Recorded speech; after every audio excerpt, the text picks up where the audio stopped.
Hello guys, कैसे हैं आप सभी लोग। उम्मीद करता हूं सभी बहुत ही बढ़िया होंगे। सो गाइस, 28 फेब 2023 के करंट अफेयर्स को हम लोग डिटेल में डिस्कस करने वाले हैं। सो ये जो करंट अफेयर्स का लेक्चर है, ये आपके यूपीएससी सिविल सर्विसेज और किसी भी स्टेट सिविल सर्विसेज एग्जामिनेशन के लिए काफी ज्यादा इंपॉर्टेंट है। सो आज के लेक्चर में कौन से टॉपिक्स हम लोग कवर करेंगे, तो उसके बारे में मैं आप लोग को इन्फॉर्मेशन देता हूं। तो सबसे पहले तो आप ये हमारा टेलीग्राम का जो चैनल है उसको ज्वाइन कर लीजिए। ये टेलीग्राम का channel Jha sir academy for IAS, नीचे डिस्क्रिप्शन पर उसकी लिंक मिल जाएगी। तो यहीं पर ही आपको इसकी पीडीएफ भी मिल जाएगी और साथ ही साथ यहाँ पर हम लोग एमसीक्यूज भी कंडक्ट करते हैं। तो जो भी स्टूडेंट्स रेगुलरली लेक्चर्स को फॉलो करते हैं, यहाँ पर लेक्चर फिनिश होने के बाद जो है वो जितने भी टॉपिक्स आप लोग पढ़ते हो उससे रिलेटेड क्वेश्चन जो है वो आपसे पूछे जाते हैं। आज कौन से टॉपिक्स हम लोग कवर करने वाले हैं, तो इसके बारे में मैं आप लोग को बता देता हूँ। मुकाब मुकाब बेसिकली अरब कंट्री से रिलेटेड एक आर्किटेक्चरल फॉर्म से रिलेटेड एक टॉपिक है, जिसको हम लोग काफी डिटेल में डिस्कस करेंगे, काफी इंपॉर्टेंट है। इंडिया जो है उसको एल नीनो के लिए उसके पास एक इंडिया के पास एक कंटिजेंसी प्लान होना चाहिए। कंटिजेंसी मतलब कि इमरजेंसी प्लान होना चाहिए। एल नीनो और ला नीना का इवेंट क्या होता है, इसके बारे में कुछ बेसिक इंफॉर्मेशन मैं आपको प्रोवाइड कराऊंगा। फिर बताया जा रहा है कि नॉर्थ वेस्ट इंडिया पर हम लोग को हीट डोम देखने को मिल रहा है। तो आपको पता है कि आज की डेट में गर्मी काफी तेजी से बढ़ती जा रही है बिकॉज ऑफ क्लाइमेट चेंज। और एक ही क्षेत्र पर, एक ही एरिया पर जब गर्मी बहुत तेजी से बढ़ जाती है, तो उस एरिया पर एक डोम जो है वो क्रिएट हो जाता है। तो that is called heat dome. फिर इंडिया के अंदर क्या क्या क्लासिकल डांस फॉर्म्स हैं, तो इसके बारे में हम लोग चर्चा करेंगे। फिर खिलाड़ी किलाड़ी के बारे में हम लोग चर्चा करेंगे। संगम एज के साथ और साथ ही साथ इंडस वैली सिविलाइजेशन के साथ इस पर्टिकुलर गांव को जोड़ा जाता है, किलाड़ी गांव। तो वहां पर कुछ काफी सालों पुरानी आर्टिफैक्ट्स जो है वो मिले हैं, मतलब खुदाई के दौरान काफी सारी चीजें ऐसी मिली हैं जो एंशिएंट इंडियन हिस्ट्री से एसोसिएटेड है। तो काफी इंपॉर्टेंट टॉपिक है ये आप लोगों के लिए। सांसद रत्न अवार्ड डॉक्टर एपीजे अब्दुल कलाम ने प्रपोज किया था कि इस प्रकार का अवार्ड जो है वो लाना चाहिए, सांसद रत्न अवार्ड। तो जितने भी हमारे एमपीज वगैरह होते हैं, बेस्ट परफॉर्मेंस देते हैं, तो उनको सिलेक्ट किया जाता है इस अवार्ड के लिए। फिर न्यू स्टार्ट ट्रीटी। तो ये न्यू स्टार्ट ट्रीटी, ये टॉपिक काफी साल मतलब 1 डेढ़ साल पहले मैंने आप लोग का कवर कराया था। और हमने डिस्कस भी किया था कि रशिया इसको जल्दी से जल्दी सस्पेंड कर ही देगा। दोनों कंट्रीज के बीच में ये ट्रीटी अब टिकने वाली नहीं है। हालांकि एक बेसिक आइडिया दे दूं कि इस ट्रीटी के थ्रू जो है न्यूक्लियर जो वेपन्स हैं, स्पेशली जो लॉन्ग रेंज वाले वेपन्स हम लोग को देखने को मिलते हैं, लंबे दूरी वाले, राइट, 5,000 किलोमीटर के डिस्टेंस को ट्रेवल करने वाले, तो ऐसे जो न्यूक्लियर वेपन्स है उसको कम करने के लिए, उसको रिड्यूस करने के लिए ट्रीटी थी कि यूएसए और रशिया दोनों अपने अपने न्यूक्लियर वॉरहेड्स को जो है वो कम करेंगे, वेपन्स को कम करेंगे। फिर एक वेल स्ट्रैंडिंग करके एक टॉपिक है, इसमें हम लोग को देखने को मिल रहा है कि काफी सारी वेल्स जो है वो अभी रिसेंटली श्रीलंका के पास आकर, श्रीलंका की बीच में आकर जो है वो रुक गई, यानी कि बीचेस पर आ गई है वेल, यानी कि समुद्र छोड़कर बीच पर आ गई है। तो ये वेल स्ट्रैंडिंग का एक टॉपिक है जिसमें हम लोग एक पायलट वेल के बारे में भी चर्चा करेंगे। और फिर एक ड्राफ्ट पॉलिसी हम लोग को देखने को मिल रही है। जैसे कि आपको पता है गाइस कि जब कोस्टल इरोजन होता है, राइट, तो उस दौरान काफी सारी कम्युनिटी को अपना घर छोड़ना पड़ता है, या फिर कोई भी डिजास्टर का इवेंट होता है, तो उस दौरान काफी सारे जो लोग हैं, जनता है, उनको अपना घर छोड़कर कहीं और जाकर शिफ्ट होना पड़ता है। तो ये चीज है, इसके बारे में हम लोग चर्चा करेंगे। तो ये कुछ यूपीएससी के पॉइंट ऑफ व्यू से, प्रीलिम्स और मेंस दोनों पॉइंट ऑफ व्यू से एनालिसिस करेंगे 9 टॉपिक्स की हम। फिर हम लोग कुछ और टॉपिक्स को डिस्कस करेंगे जो आपके स्टेट पीएससी, प्रीलिम्स और वनडे एग्जामिनेशन के लिए काफी काम का है। जैसे कि आईएमएफ का 9 point crypto asset action plan सामने आया है। इंटरनेशनल मॉनेटरी फंड ने एक एक्शन प्लान जो है वो दिया है क्रिप्टो करेंसी को लेकर, तो इसके बारे में हम लोग चर्चा करेंगे।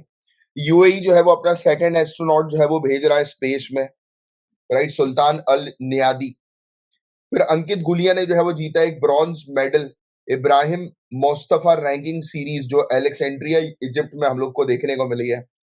फिर नेक्स्ट जो टॉपिक है हमारा हमारा 14th राष्ट्रीय संस्कृति महोत्सव देखने को मिल रहा है, जिसको ऑनरेबल प्रेसिडेंट द्रौपदी मुर्मू ने जो है वो जिसका उद्घाटन किया था। फिर ऑस्ट्रेलिया ने जो है वो जीता है आईसीसी वुमेन्स 2020 वर्ल्ड कप 2023 का टाइटल। फिर इंडियन एयरफोर्स ने जो है वो पार्ट लिया है कोबरा वॉरियर एयर एक्सरसाइज में, जो कि यूके में हम लोग को देखने को मिल रही है। यूके की जो रॉयल एयरफोर्स हमें देखने को मिल रही है, उसके साथ मिलकर इंडियन एयरफोर्स ने और भी काफी सारी कंट्री की एयरफोर्स ने ये कोबरा एक्सरसाइज जो है वो कंडक्ट करी है, कोबरा वॉरियर एक्सरसाइज। फिर इसके अलावा चिंतन शिविर हम लोग को drugs quality regulation and enforcement पर देखने को मिल रहा है, जिसका उद्घाटन किया है हेल्थ मिनिस्टर मनसुख मंदाविया ने। फिर वर्ल्ड एनजीओ डे 27 फरवरी को जो है वो मनाया जाता है।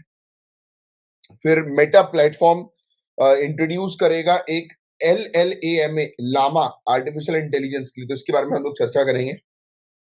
बिहार सरकार ने अप्रूव किया है $50,000 यानी कि लगभग जो है ये 41 करोड़ के आसपास का जो है ये प्रोजेक्ट हम लोग को देखने को मिल रहा है, जिसमें ये एक फॉग अलर्ट सिस्टम जो है USNCAR के लिए के साथ जो है वो डेवलप कर रहे हैं।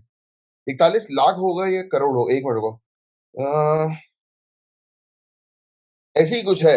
50,000 US डॉलर इंटू 80 जो है वो आप कर दो, 41 लाख के आसपास का ये प्रोजेक्ट है, ज्यादा बड़ा नहीं है, राइट। इसके थ्रू जो है वो फॉग अलर्ट सिस्टम जो है वो डेवलप किया जा रहा है कि मतलब वही क्लाइमेट चेंज की पहले से जो है वो जानकारी जो है वो मिल सके। वार्निंग सिस्टम एक प्रकार का ये है, इसके बारे में हम लोग कवर करेंगे। केरला पहली स्टेट बन गई है जो कि रोबोटिक स्कैवेंजर का उपयोग करेगी, जैसे कि नाली वगैरह की सफाई के लिए वहां पर रोबोट्स हम लोग को देखने को मिलेंगे जो नाली वगैरह की सफाई करेंगे। और Nifty India municipal bond index हम लोग को देखने को मिल रहा है जिसको नेशनल स्टॉक एक्सचेंज इंडेक्सेस के द्वारा लॉन्च किया गया है। इंडिया 42nd पोजीशन पर है 2023 इंटरनेशनल आईपी इंडेक्स यानी कि इंटेलेक्चुअल प्रॉपर्टी इंडेक्स में। लेफ्टिनेंट जनरल RS रीन ये डायरेक्टर जनरल क्वालिटी एश्योरेंस के जो है वो बन चुके हैं 24 फरवरी 2023 को। तो ये सब पूरे टॉपिक्स हैं हमारे, जिसको एक एक करके हम लोग जो है वो डिटेल में भी कवर करेंगे। तो चलिए without wasting any time let's start the topic. अच्छा, टॉपिक स्टार्ट करने से पहले एक और चीज बताना चाहूंगा कि जो भी स्टूडेंट जो है वो 2024 में एग्जामिनेशन देना चाह रहे हैं, यूपीएससी या किसी भी स्टेट पीएससी का एग्जामिनेशन, तो आप जो है वो हमारे ये जनरल स्टडीज कोर्स को जो है वो ज्वाइन कर सकते हैं। 500 से भी ज्यादा घंटे की आपकी लाइव क्लासेस कंडक्ट करवाई जाएगी। 12 महीने का कोर्स है। पर मंथ की फीस मात्र 577 रुपीज है। तो जल्दी जल्दी इसकी बुकिंग जो है वो कर लीजिए इस नंबर पर कांटेक्ट करके 9713283811। सिर्फ 500 सीट्स ही हमारे पास अवेलेबल है अभी। फिर इसके अलावा 1 लाख से भी ज्यादा क्वेश्चंस की प्रैक्टिस आपकी जो है वो उसके लिए आपके लिए एक टेस्ट सीरीज है। 1 लाख से भी ज्यादा क्वेश्चंस की प्रैक्टिस की टेस्ट सीरीज। और बिल्कुल स्टेट पीएससी की अगर आप जिस भी तैयारी कर रहे हैं तो बिल्कुल स्टेट पीएससी के प्रीवियस ईयर क्वेश्चन पेपर के साथ, यूपीएससी और यूपीएससी के प्रीवियस ईयर क्वेश्चन पेपर के साथ चैप्टर वाइज टेस्ट है, सब्जेक्ट वाइज टेस्ट है, लेटेस्ट क्वेश्चन पैटर्न के ऊपर आधारित ये टेस्ट है। इंग्लिश हिंदी दोनों में ही टेस्ट है, राइट। सोल्यूशंस भी बिल्कुल डिटेल में इस टेस्ट में जो है वो दिए हुए हैं, तो इस टेस्ट को भी आप ले सकते हैं। और इसकी भी फीस मात्र 577 रुपीज है 1 साल की वैलिडिटी के साथ। ये हमारे कुछ स्टूडेंट्स हैं जिन्होंने सक्सेस जो है वो हासिल करी है। तो चलो स्टार्ट करते हैं हम लोग मुकाब के बारे में। तो हमारा GS paper 1 point of view से ये पहला टॉपिक हम लोग को देखने को मिल रहा है, मुकाब, जिसके बारे में हम लोग चर्चा करेंगे। जीएस पेपर 1 का ये टॉपिक है मुकाब। तो क्या है ये मुकाब, इसके बारे में हम लोग जो है वो समझते हैं, राइट। तो सऊदी अरेबिया का ये एक प्लान है। पहला पॉइंट हमें क्या देखने को मिल रहा है कि सऊदी अरेबिया क्या है, ये सऊदी अरेबिया का एक प्लान है जिसके थ्रू वो अपनी कैपिटल सिटी रियाद को जो है वो ट्रांसफॉर्म कर रहा है। और इसको नाम दिया जा रहा है इस प्लान को मुकाब, यानी कि क्यूब जो होता है अरेबिक में। तो सिंपल शब्दों में सऊदी अरेबिया का ये प्लान है जिसके थ्रू अपनी सिटी को ये ट्रांसफॉर्म कर रहे हैं। ये एक आर्किटेक्चरल प्रोजेक्ट हम लोग को देखने को मिल रहा है। ये फैक्ट जो है वो आप याद रखिएगा। वास्तुशिल्प परियोजना है और जो ये परियोजना है, ये जो प्रोजेक्ट है, ये इनके विजन 2030 को जो है वो फुलफिल करता है, उसी का एक पार्ट है। विजन 2030 जो सऊदी अरेबिया का है उसका मेन एम यही है कि सऊदी अरेबिया की इकोनॉमी और लाइफस्टाइल को जो है वो रिवोल्यूशनाइज जो है वो करना, मतलब बेटर करना, उसकी अर्थव्यवस्था को और वहां की जीवन शैली में जो है वो क्रांति लाना, इसका मेन ऑब्जेक्टिव था विजन 2030 का। और उसी के थ्रू ये सिटी, कैपिटल सिटी रियाद जो है उसको बेटर बनाया जा रहा है। अब आर्किटेक्चरल स्टाइल की बात करें तो ये उपयोग कर रहे हैं। अब ये चीज बहुत ज्यादा इंपॉर्टेंट है, यहाँ से यूपीएससी आपसे क्वेश्चंस पूछेगी। तो मॉडर्न नजदी आर्किटेक्चरल स्टाइल, तो ये जो अभी सऊदी अरेबिया की जो मुकाब जो बन रही है, ये इस आर्किटेक्चरल स्टाइल पर बन रही है, नजदी आर्किटेक्चरल स्टाइल। तो ये फैक्ट ध्यान में रखना। और इसका फोकस वो ये है कि जो क्लाइमेट को जो है वो कंट्रोल करना, स्ट्रक्चर के अंदर क्लाइमेट को जो है वो कंट्रोल करना। तो ये फैक्ट आप ध्यान में रखिएगा। अब नजदी आर्किटेक्चरल स्टाइल, यहां से आपसे उठाकर क्वेश्चन पूछेंगे, तो ये है क्या? तो इसमें 3 मेन फैक्टर्स को कंबाइन किया गया है। क्या किया गया है? 3 मेन फैक्टर्स को कंबाइन किया गया है। पहली चीज तो ये बोल रहे हैं कि अब देखो सऊदी अरेबिया में जो ये डेजर्ट हम लोग को देखने को मिलता है, गर्म रेगिस्तान जो है, डेजर्ट का क्लाइमेट जो है इतना गर्म है, तो उससे रिस्पॉन्ड करना है। सेकंड, जितनी भी रेसिडेंशियल बिल्डिंग्स है उनमें प्राइवेसी को ध्यान में रखना है। और थर्ड, जो इनके पास लोकली जो भी मटेरियल अवेलेबल है उसका उपयोग करके कार्य करना है। तो लोकल मटेरियल्स पर इन्होंने स्ट्रेस दिया है। बात समझ में आई? ठीक है, तो ये बस छोटा सा टॉपिक था, इसमें दो ही चीज बस ध्यान में रखिएगा मुकाब से रिलेटेड, कि सऊदी अरेबिया अपनी कैपिटल सिटी रियाद को जो है वो बना रहा है, और जिस आर्किटेक्चरल स्टाइल के थ्रू बना रहा है उसका नाम है नजदी आर्किटेक्चरल स्टाइल। और इस स्टाइल में 3 चीजें ध्यान में रखी जाती है। एक तो हॉट डेजर्ट डेजर्ट क्लाइमेट जो सऊदी अरेबिया का, उसको रिस्पॉन्ड करना है। रेसिडेंशियल बिल्डिंग की प्राइवेसी को ध्यान में रखना है, और जो भी लोकली मटेरियल अवेलेबल है जैसे ईंट पत्थर, जो जो कुछ भी लोकल वहां पर अवेलेबल है उसका उपयोग करना है। क्लियर? ये पूरी चीज, किसी को कोई डाउट तो पूछ लो। और जो भी स्टूडेंट्स हमारी लाइव क्लास अटेंड करना चाहते हैं, जो मैंने आपको नंबर दिया था 9713283811, इस नंबर पर कांटेक्ट करके आप लाइव क्लासेस भी जो है वो उसकी करंट अफेयर्स की लाइव क्लासेस की जानकारी ले सकते हैं। आगे की बात करते हैं। इंडिया के पास एक इमरजेंसी प्लान होने की सख्त आवश्यकता है एल नीनो के लिए। जैसे कि मैंने आप लोगों को पहले पढ़ा चुका हूं कि एल नीनो और ला नीना में क्या डिफरेंस होता है। क्या डिफरेंस होता है, कोई मुझे बताएगा? तो जब भी एल नीनो का इवेंट आता है, जब भी एल नीनो का इवेंट आता है, तो उस इवेंट के दौरान हम लोग को क्या चीज देखने को मिलती है कि ड्रॉट ड्रॉट आता है, मतलब सूखा आता है। और ला नीना का इवेंट जो है वो क्या लेकर आता है? ला नीना का इवेंट फ्लड लेकर आता है। तो पहले ये दो चीजें तो आप अच्छे से ये बिल्कुल याद कर लो कि जब भी एल नीनो आएगा तो इंडिया के अंदर सूखा पड़ जाएगा, और ला नीना आएगा तो इंडिया के अंदर बाढ़ आ जाएगी। ठीक है, तो ये फैक्ट आप थोड़ा सा ध्यान में रखिएगा। रविंद्र जी का एक डाउट आ रहा है, मड से बिल्ट होगा क्या सर? हाँ, मड मतलब मिट्टी वगैरह, लोकली अवेलेबल जो भी चीजें हैं, रेती, मिट्टी, ईट, राइट, जो भी लोकली उनके पास अवेलेबल है उससे वो सिटी जो है वो तैयार करेंगे, बनाएंगे। मतलब कंस्ट्रक्शन जो होगा वो लोकल एरिया में मौजूद चीजों से होगा। समझ में आया? क्लियर हुई पिक्चर? चलिए, तो एल नीनो ला नीना के बारे में आपको एक बेसिक आइडिया मैंने भी दिया। तो ये एक इमरजेंसी प्लान है एल नीनो के लिए, क्योंकि मतलब अब ये चेतावनी दी जा रही है कि आने वाले समय में सूखे की स्थिति जो है वो बनने की काफी ज्यादा संभावना है। तो नीति आयोग जो है उसने स्ट्रेस दिया है कि इंडियन एग्रीकल्चर को हमें एल नीनो शॉक से बचाना है। इंडिया ने 4 बहुत अच्छे मॉनसून जो है वो लगातार देखे, और प्रोबेबिलिटी ये है कि 5वां नॉर्मल मॉनसून इस साल का जो होगा वो चैलेंजिंग हो सकता है, क्योंकि एल नीनो का ये इवेंट बताया जा रहा है। एल नीनो का इम्पैक्ट जो है वो इंडियन मॉनसून के ऊपर ये बहुत बुरी तरह से हो सकता है, और इस पर हमें प्लान्स बनाने की सख्त आवश्यकता है, ये चीज कही जा रही है नीति आयोग के द्वारा। एल नीनो क्या है? तो ये एक जनरल अंडरस्टैंडिंग ध्यान में रखो कि एक फिनोमेना है जिसमें ओशियन सरफेस जो है वो हीट होता है। तो ये फैक्ट ध्यान में रखना, एल नीनो में ओशियन का सरफेस जो है वो हीट होता है, गर्म होता है।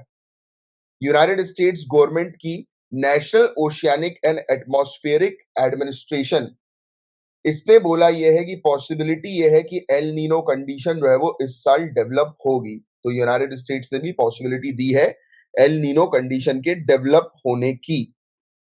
तो जैसे कि हमने बात करी कि एल नीनो जो है वो ओशियन के सरफेस को जो है वो गर्म कर देता है, उसका जस्ट अपोजिट ला नीना ये ओशियन को जो है वो कोल्ड कर देता है, ठंडा कर देता है, और इसके कारण इंडिया के अंदर बाढ़ आती है, फ्लड आती है।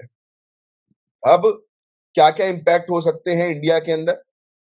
तो एल नीनो के कारण बिलो नॉर्मल रेनफॉल होगी, ड्रॉट्स होंगे यानी कि सूखा होगा, इंडिया के एग्रीकल्चर सेक्टर को जो है वो अफेक्ट करेगा, क्रॉप्स फेल होंगे। तो ये पॉइंट याद रखना, इंडिया के अंदर एल नीनो आएगा तो उसका प्रभाव इस प्रकार से पड़ेगा कि बारिश कम होगी।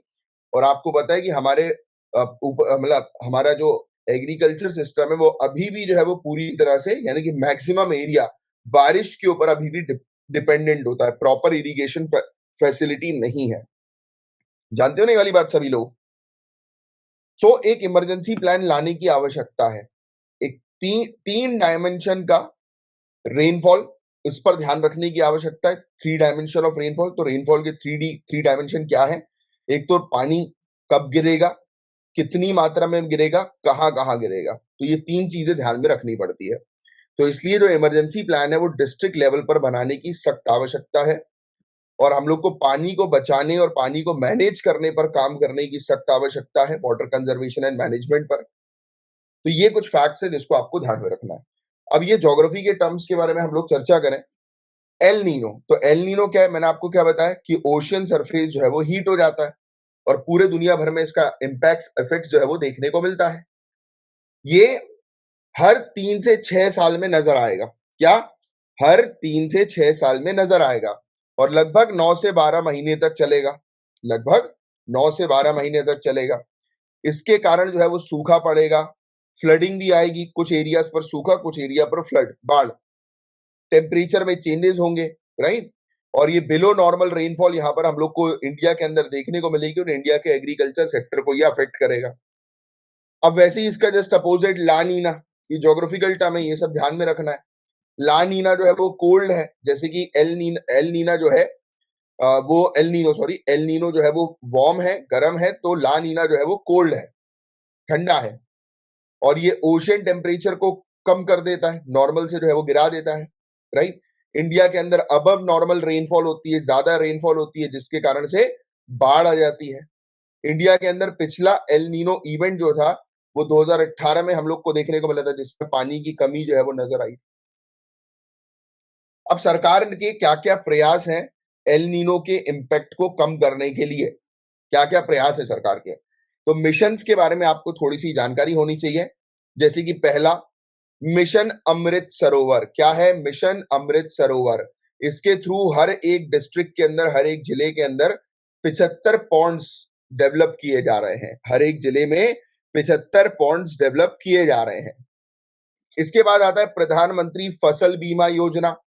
आपको नाम से ही समझ में आ रहा है, फसल बीमा योजना, क्रॉप इंश्योरेंस स्कीम, ये हमें देखने को मिलती है। सरकार ने इसे लॉन्च किया था कि किसान को बचाने के लिए, कि किसान का किसी भी प्रकार से नुकसान होता है, नेचुरल कलामिटी के चलते, सूखे के चलते, बाढ़ के चलते, या किसी भी पर्टिकुलर वेदर रिलेटेड इवेंट के चलते, तो इंश्योरेंस कंपनी जो है वो किसान को बेनिफिट प्रोवाइड कराएगी। जैसे कि हमारी गाड़ी का एक्सीडेंट हो जाता है, और हमारी गाड़ी का जब इंश्योरेंस रहता है, तो इंश्योरेंस कंपनी हमारी गाड़ी को बनवाती है, हमें सिर्फ प्रोसेसिंग फीस देनी पड़ती है, राइट। बट ऑब्वियस ही बात है, ये फैसिलिटी लेने के लिए प्रीमियम देना बहुत ज्यादा जरूरी है। तो ऐसे ही किसान को भी जो है वो अपनी क्रॉप्स को बचाने के लिए सब्सिडाइज प्रीमियम देना पड़ता है, right. Next, soil health card scheme, ये भी हम पहले पढ़ चुके हैं। इसमें सॉइल टेस्टिंग को प्रमोट किया जाता है, सॉइल की टेस्टिंग की जाती है, और किसान को जो है वो प्रॉपर इंफॉर्मेशन दी जाती है कि किसान जो है वो किस प्रकार से जो है वो अपने क्रॉप्स को मैनेज करे उस पर्टिकुलर पीरियड में, जिस पीरियड में सूखे की स्थिति है, या फिर कोई और दूसरे वेदर रिलेटेड इवेंट्स होने की संभावना होती है। फिर नेक्स्ट जो एक है वो है national watershed development project for rain fade areas. इस प्रोजेक्ट का मेन एम ये है कि प्रमोट करना कि हम सस्टेनेबल तरीके से वाटर शेड मैनेजमेंट प्रैक्टिसेस में इन्वॉल्व हो, और सॉइल मॉइस्चर को इम्प्रूव करने का काम करें, मिट्टी में नमी बना के रखें। तो उसके लिए जो है ये स्कीम हम लोग को जो है वो देखने को मिलती है। Next, national food security mission है। तो ये क्रॉप्स की प्रोडक्टिविटी को बढ़ाने पर फोकस करती है, राइट, कि फार्मर्स जो है वो बेटर फार्मिंग प्रैक्टिसेस का उपयोग करें, नई नई टेक्नोलॉजी का उपयोग करें, जिससे कि जो खाद जो है उसको बढ़ाई जा सके, मतलब कि फूड ईल्ड जो है, उपज जो है वो बढ़ाई जा सके मेनली, राइट। नेक्स्ट की बात करें, नेशनल एग्रीकल्चर इंश्योरेंस स्कीम की यहाँ पर बात हो रही है। सो फाइनेंस असिस्टेंस, ये फाइनेंशियल असिस्टेंस प्रोवाइड किया जाता है फार्मर्स को जब भी वो सेम, जैसे कि हमने प्रधानमंत्री फसल बीमा योजना के बारे में डिस्कस किया था ना, क्रॉप इंश्योरेंस स्कीम, तो वैसे ही सेम चीज है।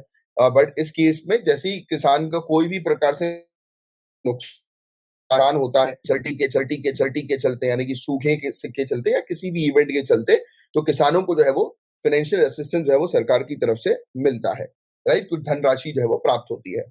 नेक्स्ट, प्रधानमंत्री कृषि सिंचाई योजना। देखो सिंचाई का मतलब इरिगेशन होता है ना, तो नाम से ही पूरी चीज समझ में आ जा रही है।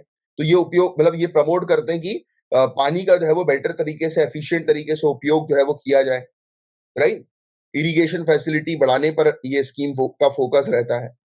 फिर राष्ट्रीय कृषि विकास योजना, तो इसमें एग्रीकल्चर डेवलपमेंट को प्रमोट किया जाता है अलग अलग इनिशिएटिव्स के थ्रू, राइट। मॉडर्न टेक्नोलॉजीज का उपयोग करते हैं जिससे कि क्रॉप प्रोडक्टिविटी जो है वो इंप्रूव हो सके ड्रॉट के पीरियड में, सूखे के पीरियड में। सो आज की डेट में हमें सस्टेनेबल फार्मिंग प्रैक्टिसेस पर फोकस करने की आवश्यकता है। पानी का उपयोग एफिशिएंट तरीके से हम लोग करें, राइट, और फाइनेंशियल असिस्टेंस फार्मर्स को प्रोवाइड कराएं इन केस अगर क्रॉप लॉस होता है तो। रेनफेड क्या है? जहां पे बारिश नहीं होती, नहीं मतलब देखो, रेनफेड एरियाज मतलब वो दोनों चीजों के लिए जो है वो कहा जाता है। जनरली जहां पर बारिश हो रही है उसके लिए रेनफेड एरियाज हम लोग बोलते हैं कि रेनफेड एरियाज की जहां पर बारिश हो रही है ज्यादा। क्योंकि देखो बारिश ज्यादा भी और बारिश कम भी दोनों ही नुकसानदायक हम लोग को जो है वो देखने को मिलता है, राइट। तो इस चीज पर जो है फोकस करना। तो मतलब कुल मिलाकर ये जितनी भी स्कीम है ये स्पेसिफिकली रेनफेड एरियाज या रेनफेड एरियाज पर है नहीं, क्योंकि आपको ऑलरेडी पता है कि क्लाइमेट चेंज के कारण हम लोग को जो है वो क्या देखने को मिल रहा है कि अनइवन डिस्ट्रीब्यूशन ऑफ रेनफॉल जो है वो हो गया है। क्या हो गया? Uneven distribution of rainfall. कहीं पर बारिश ज्यादा हो रही है, कहीं पर बारिश नहीं हो रही है। तो ये चीज हम लोग को जो है वो देखने को मिलती है, राइट। तो इसलिए आप वो रेनफेड के पॉइंट ऑफ व्यू से जो है वो मत समझो, क्योंकि आज की डेट में कोई रेनफेड कुछ ऐसी चीज है ही नहीं, राइट। मतलब कि जिस क्षेत्र में, इसलिए हमने दोनों पॉइंट ऑफ व्यू से इस चीज को जो है वो देख लिया। तो जनरली जिस जैसे कि एग्जांपल कि जिस एरिया में सिंचाई की व्यवस्था नहीं है, राइट, जिस एरिया में सिंचाई की व्यवस्था नहीं है, सूखा पड़ा रहता है, जो एरिया पूरी तरह से रेन फेड मतलब कि रेनफॉल के ऊपर डिपेंडेंट रहते हैं, बारिश के ऊपर डिपेंडेंट रहते हैं, तो वो एरिया रेनफेड एरियाज जनरली जो है वो कहलाते हैं कि जहां पर बारिश जो है वो होती है बट वो डिपेंडेंसी उनकी बारिश पर मेनली होती है, जहां पर कोई भी उनके पास जो है वो इरिगेशन के लिए व्यवस्था नहीं है। तो that is the area. Clear हुआ गीता रानी जी?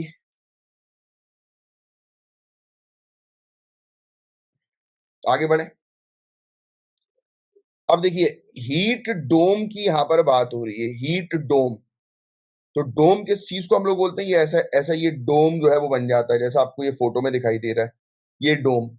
तो हीट डोम, तो नॉर्थ वेस्ट इंडिया के ऊपर हम लोग को हीट डोम जो है वो नजर आ रहा है। अब ये क्यों हीट डोम बन रहे हैं तो उसके बारे में आपको जानकारी है बहुत अच्छी।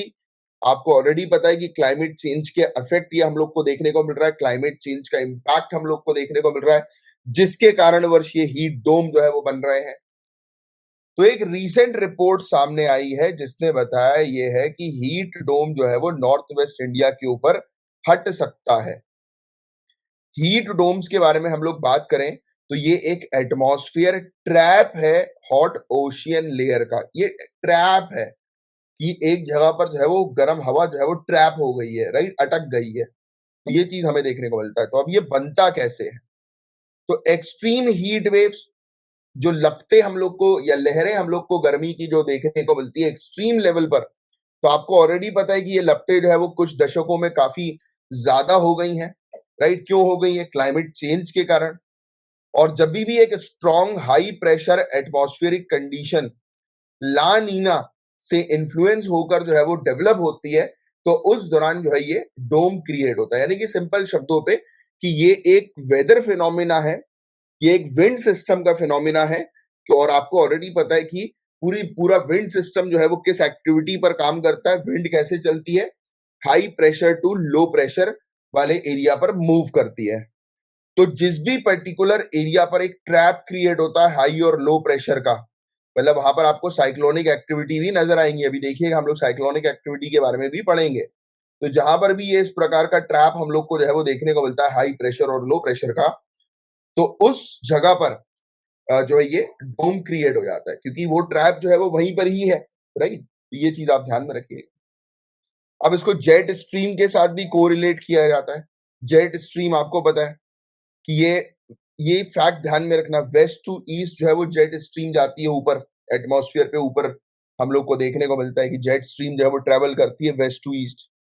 ये फास्ट विंड का जो है वो बैंड हम लोग को देखने को मिलता है, काफी तेजी से ट्रैवल करती है, ज्योग्राफी में पढ़ा है आप लोगों ने, राइट।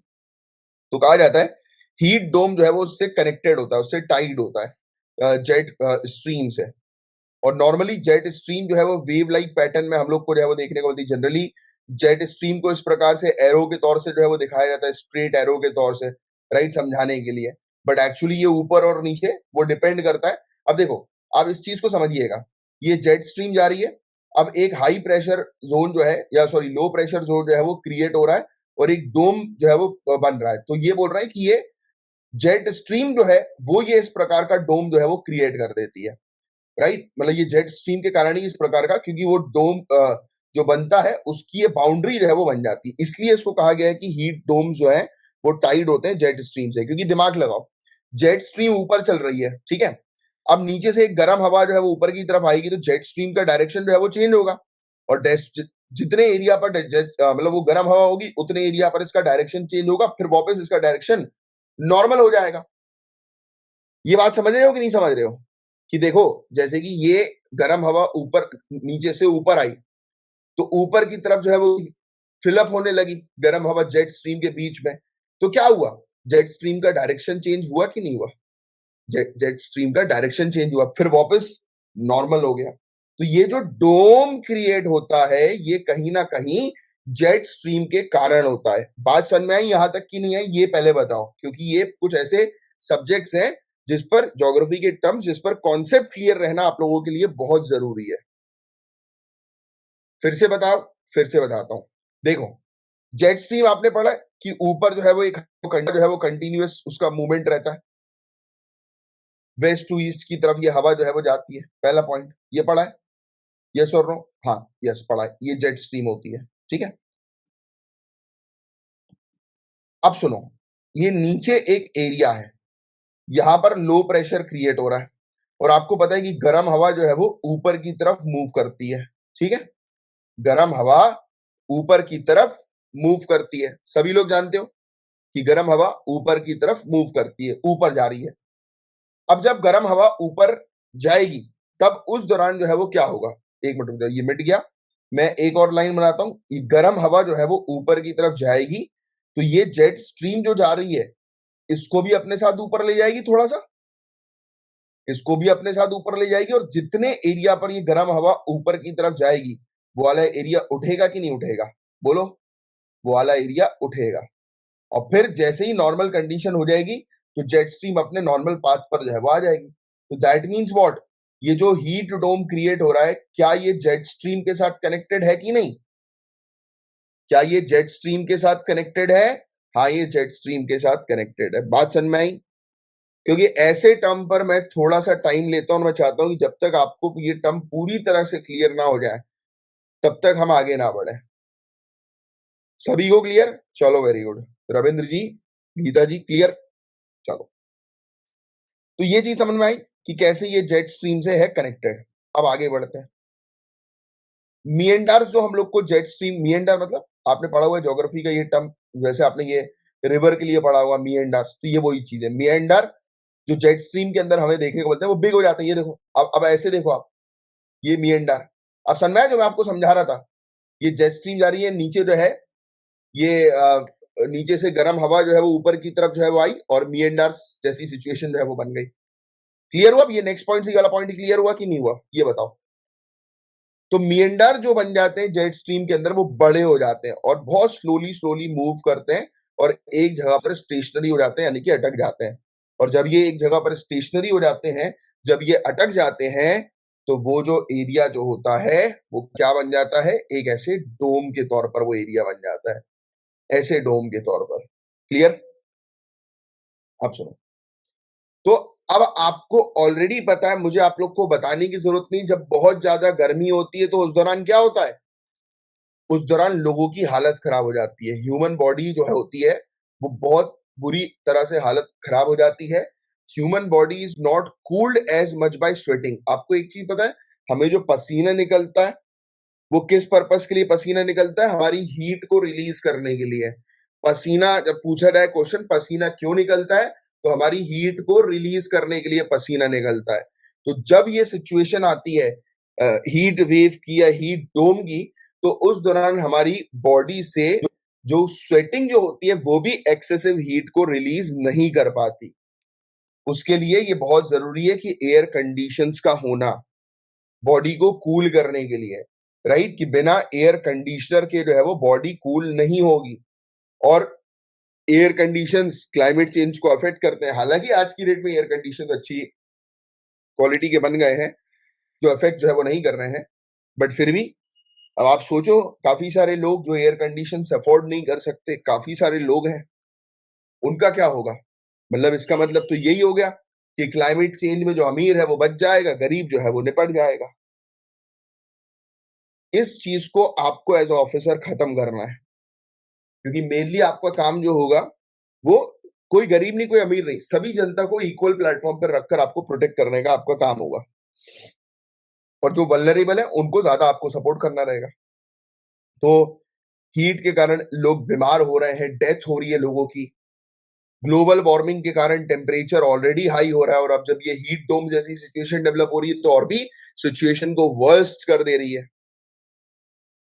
एक घटना बताई जाती है 1995 में, बोला जाता है कि 793 लोगों की मौत हो गई थी शिकागो के अंदर 5 दिनों के अंदर ही, only in 5 days because of this heat dome. तो हीट डोम के कारण ये स्थिति हो गई थी।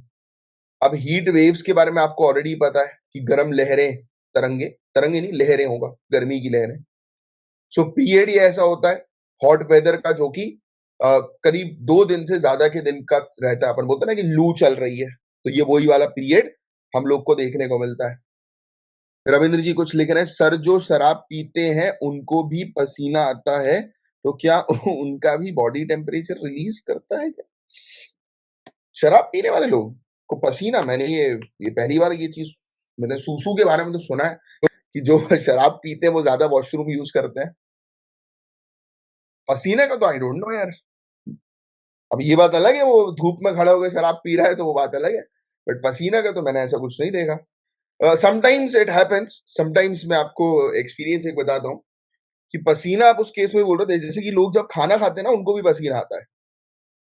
वो मेटाबॉलिक एक्टिविटीज होती है बेसिकली, वो मेटाबॉलिक एक्टिविटीज होती है और बॉडी उससे हीट होती है, तो ऑब्वियसली बात है बॉडी को रिलैक्स करने के लिए स्वेटिंग होती है। तो जब भी स्वेटिंग हो रही है दैट मीन्स कि आपकी बॉडी हीटअप है और बॉडी अपने आप को रिलैक्स करने के लिए जो है वो स्वेटिंग करवाती है। जैसे कि मैं जब हूं, मैं जब भी खाना खाता हूँ, मतलब एक तो मेरी हैबिट है मैं बहुत जल्दी जल्दी खाना खाता हूँ, और मैं जब भी खाना खाता हूँ मुझे स्वेटिंग होती है, ये बात है। मतलब मेरा माथा वगैरह जो होता है, फोरहेड, वो पूरी तरह से स्वेट आ जाता है उसमें। एनीवेज, अब देखो इम्पैक्ट हम लोग को क्लाइमेट चेंज के क्या क्या देखने को मिलते हैं। तो हीट वेव्स के कारण ऑब्वियस ही बात है कि ह्यूमंस जो है, जो आज की डेट में रिस्पॉन्सिबल है क्लाइमेट चेंज के लिए, उसी के कारण ये हीट वेव हो रही है। पहली चीज तो ये। दूसरी चीज तो थोड़ा भी अगर एवरेज टेम्परेचर इंक्रीज हो जाता है धरती का, तो वो क्लाइमेट को बुरी तरह से प्रभावित करेगा, और कर ही रहा है। आप जान ही रहे हो काफी सारी प्रजातियां लुप्त होती जा रही हैं, राइट। एक्सट्रीम हीट इवेंट जो है वो फ्रीक्वेंटली सीवियर हम लोग को आज की डेट में देखने को मिल रहा है क्लाइमेट चेंज के कारण। अगर ग्रीन हाउस गैस एमिशन को हम लोग खत्म नहीं करते, बंद नहीं करते हैं, तो कोल्डेस्ट और वार्मेस्ट डेली टेम्परेचर एक्सपेक्टेड ये है कि वो एटलीस्ट 5 डिग्री फ़ारेनहाइट ज्यादा एरियाज में हो जाएगा मिड सेंचुरी तक, और ये 10 डिग्री फ़ारेनहाइट तक लेट सेंचुरी में जो है वो होने वाला है। तो और आपको ऑलरेडी पता है कि टेम्परेचर लेवल 1.15 डिग्री सेल्सियस से ऑलरेडी बढ़ चुका है, और भी ये बढ़ेगा, और इरिवर्सिबल इम्पैक्ट हम लोग को देखने को मिल रहा है, राइट। अब कुछ चर्चा कर लेते हैं साइक्लोन और एंटी साइक्लोन के बारे में, क्योंकि हीट वेव एक ट्रैप है साइक्लोन का भी, राइट। एक ही जगह पर लो प्रेशर जोन क्रिएट हो रहा है कंटिन्यूअसली, तो वो साइक्लोन एंटी साइक्लोन के बारे में भी एक बेसिक आपको जानकारी होनी चाहिए। तो साइक्लोन और एंटी साइक्लोन ये बेसिकली लो और हाई प्रेशर के ऊपर डिपेंडेंट होता है। साइक्लोन की बात करें तो आपको पता है ना, साइक्लोन तूफान, भवंडर जिसको हम लोग बोलते हैं, तो इसका सेंटर जो होता है वो लो एटमॉस्फेरिक प्रेशर का होता है। और ये साइक्लोन, अब आपको ये टर्म्स, ये फैक्ट ध्यान में रखना है जब भी बात हो रही है साइक्लोन की, तो आपको ध्यान में रखना है कि सेंटर में इसका लो एटमॉस्फेयर, राइट, के सेंटर में, यानी कि साइक्लोन के बीच में जो है वो लो एटमॉस्फेयर हम लोग को देखने को मिल रहा है, पहला पॉइंट। दूसरा, काउंटर क्लॉकवाइज, घड़ी जैसे चलती है तो ये उल्टा जो है वो चलता है, काउंटर क्लॉकवाइज डायरेक्शन में जो है वो चलता है, राइट, इक्वेटर के नॉर्थ पे, और क्लॉकवाइज डायरेक्शन पे चलता है इक्वेटर के साउथ पे। तो ये इक्वेटर जैसे मान लेते हैं, तो इसके नॉर्थ पर जो है वो ये एंटी क्लॉकवाइज जो है वो चलेगा, और साउथ पर जो है ये क्लॉकवाइज जो है वो मूव करेगा। तो ये फैक्ट इसका ध्यान में रखना। अब एंटी साइक्लोन जो होता है ना, वो इसका जस्ट अपोजिट। एंटी साइक्लोन जो है वो आप देखेंगे तो ये नॉर्थ साइड एंटी क्लॉकवाइज चलेगा और साउथ साइड जो है वो क्लॉकवाइज चलेगा। तो ये फैक्ट आप बस, ये दो डिफरेंस है जो आपको थोड़ा सा साइक्लोन और एंटी साइक्लोन में ध्यान में रखना है। बाकी साइक्लोन का टॉपिक मैंने काफी डिटेल में कवर कराया हुआ है, साइक्लोन की आई क्या होती है, साइक्लोन कैसे ऑपरेट करते हैं, कैसे उनको साइक्लोन को एनर्जी मिलती है। तो जिन भी स्टूडेंट्स ने ये टॉपिक नहीं देखा है मुझे बता देना, मैं आपको उसकी लिंक जो है वो फॉरवर्ड कर दूंगा।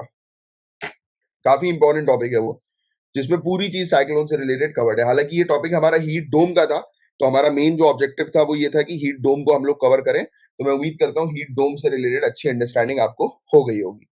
अब एक टर्म है वेस्टर्न डिस्टर्बेंस का। तो आपने ये टर्म अक्सर सुना होगा।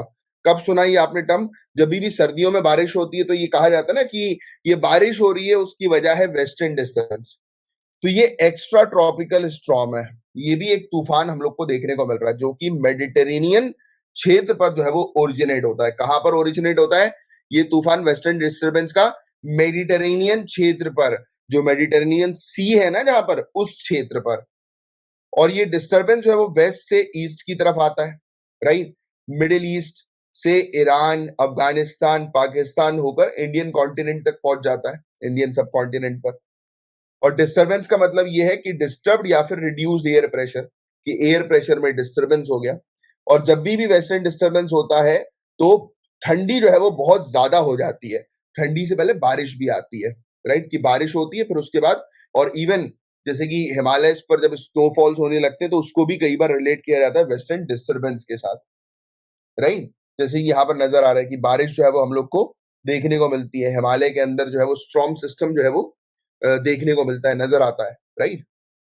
और ये सॉरी, राबी क्रॉप के डेवलपमेंट के लिए काफी अच्छा है, राइट। बस ये कुछ फैक्ट्स हैं जिसको आपको थोड़ा सा ध्यान में रखना है। अब हम लोग बात करेंगे classical dance forms of India के बारे में। भारत के शास्त्रीय नृत्य रूप के बारे में हम लोग चर्चा करेंगे। क्लासिकल डांस है एक जिसका नाम है मोहिनी अट्टम। क्या है नाम? मोहिनी अट्टम। तो ये इसके मोहिनी अट्टम इस डांस के एक लेजेंड है, एक दिग्गज है, कनक रेले। इनका निधन हुआ है। ये पहली गुरु गोपीनाथ नेशनल पुरस्कार की अवॉर्डी थी। गवर्नमेंट ऑफ केरला ने इनको ये अवार्ड दिया था।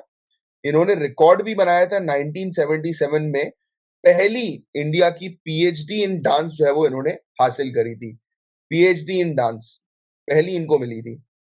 और 2013 में डॉक्टर रेले जो है उनको पद्म भूषण से भी सम्मानित किया गया था। तो ये कुछ फैक्ट्स हैं जिसको आपको थोड़ा सा ध्यान में रखना है।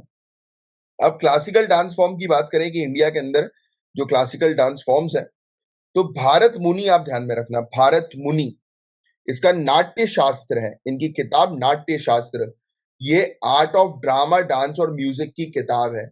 बताया जाता है कि नाट्य शास्त्र जो है वो 2nd सेंचुरी बीसीई से लेकर 2nd सेंचुरी सीई के पीरियड में जो है वो लिखी गई थी, नाट्य शास्त्र। और 8 क्लासिकल डांस फॉर्म्स हम लोग को इंडिया के देखने को मिलते हैं। तो कौन से हैं ये? तो ये है भरतनाट्यम, कथकली और मोहिनी अट्टम, कथक, मणिपुरी, कुचिपुड़ी, ओडिसी और सत्रिया। इसके अलावा आपको बता दें कि संगीत नाटक अकेडमी रिकॉग्नाइज करती है 8 क्लासिकल डांस फॉर्म्स को, और इंडियन मिनिस्ट्री ऑफ कल्चर ने इंक्लूड किया है छऊ को एक सेमी क्लासिकल डांस फॉर्म के तौर पर। हम बात करें अगर भरतनाट्यम की, तो तमिलनाडु, साउथ इंडिया का ये फेमस डांस फॉर्म है भरतनाट्यम। मंदिरों को ये डेडिकेटेड डांस है। इसको पहले सादीर अट्टम या फिर दासी अट्टम के नाम से जाना जाता था। और ये इंडिया के ट्रेडिशनल डांसेस में से कुछ पहले डांसेस में से एक है, यानी कि या फिर पुराने डांसेस में से एक है। और म्यूजिशियंस जो है इसमें एटलीस्ट एक वोकलिस्ट आपको जो है वो नजर आ जाएंगे, एक गायक आपको नजर आ जाएंगे, राइट।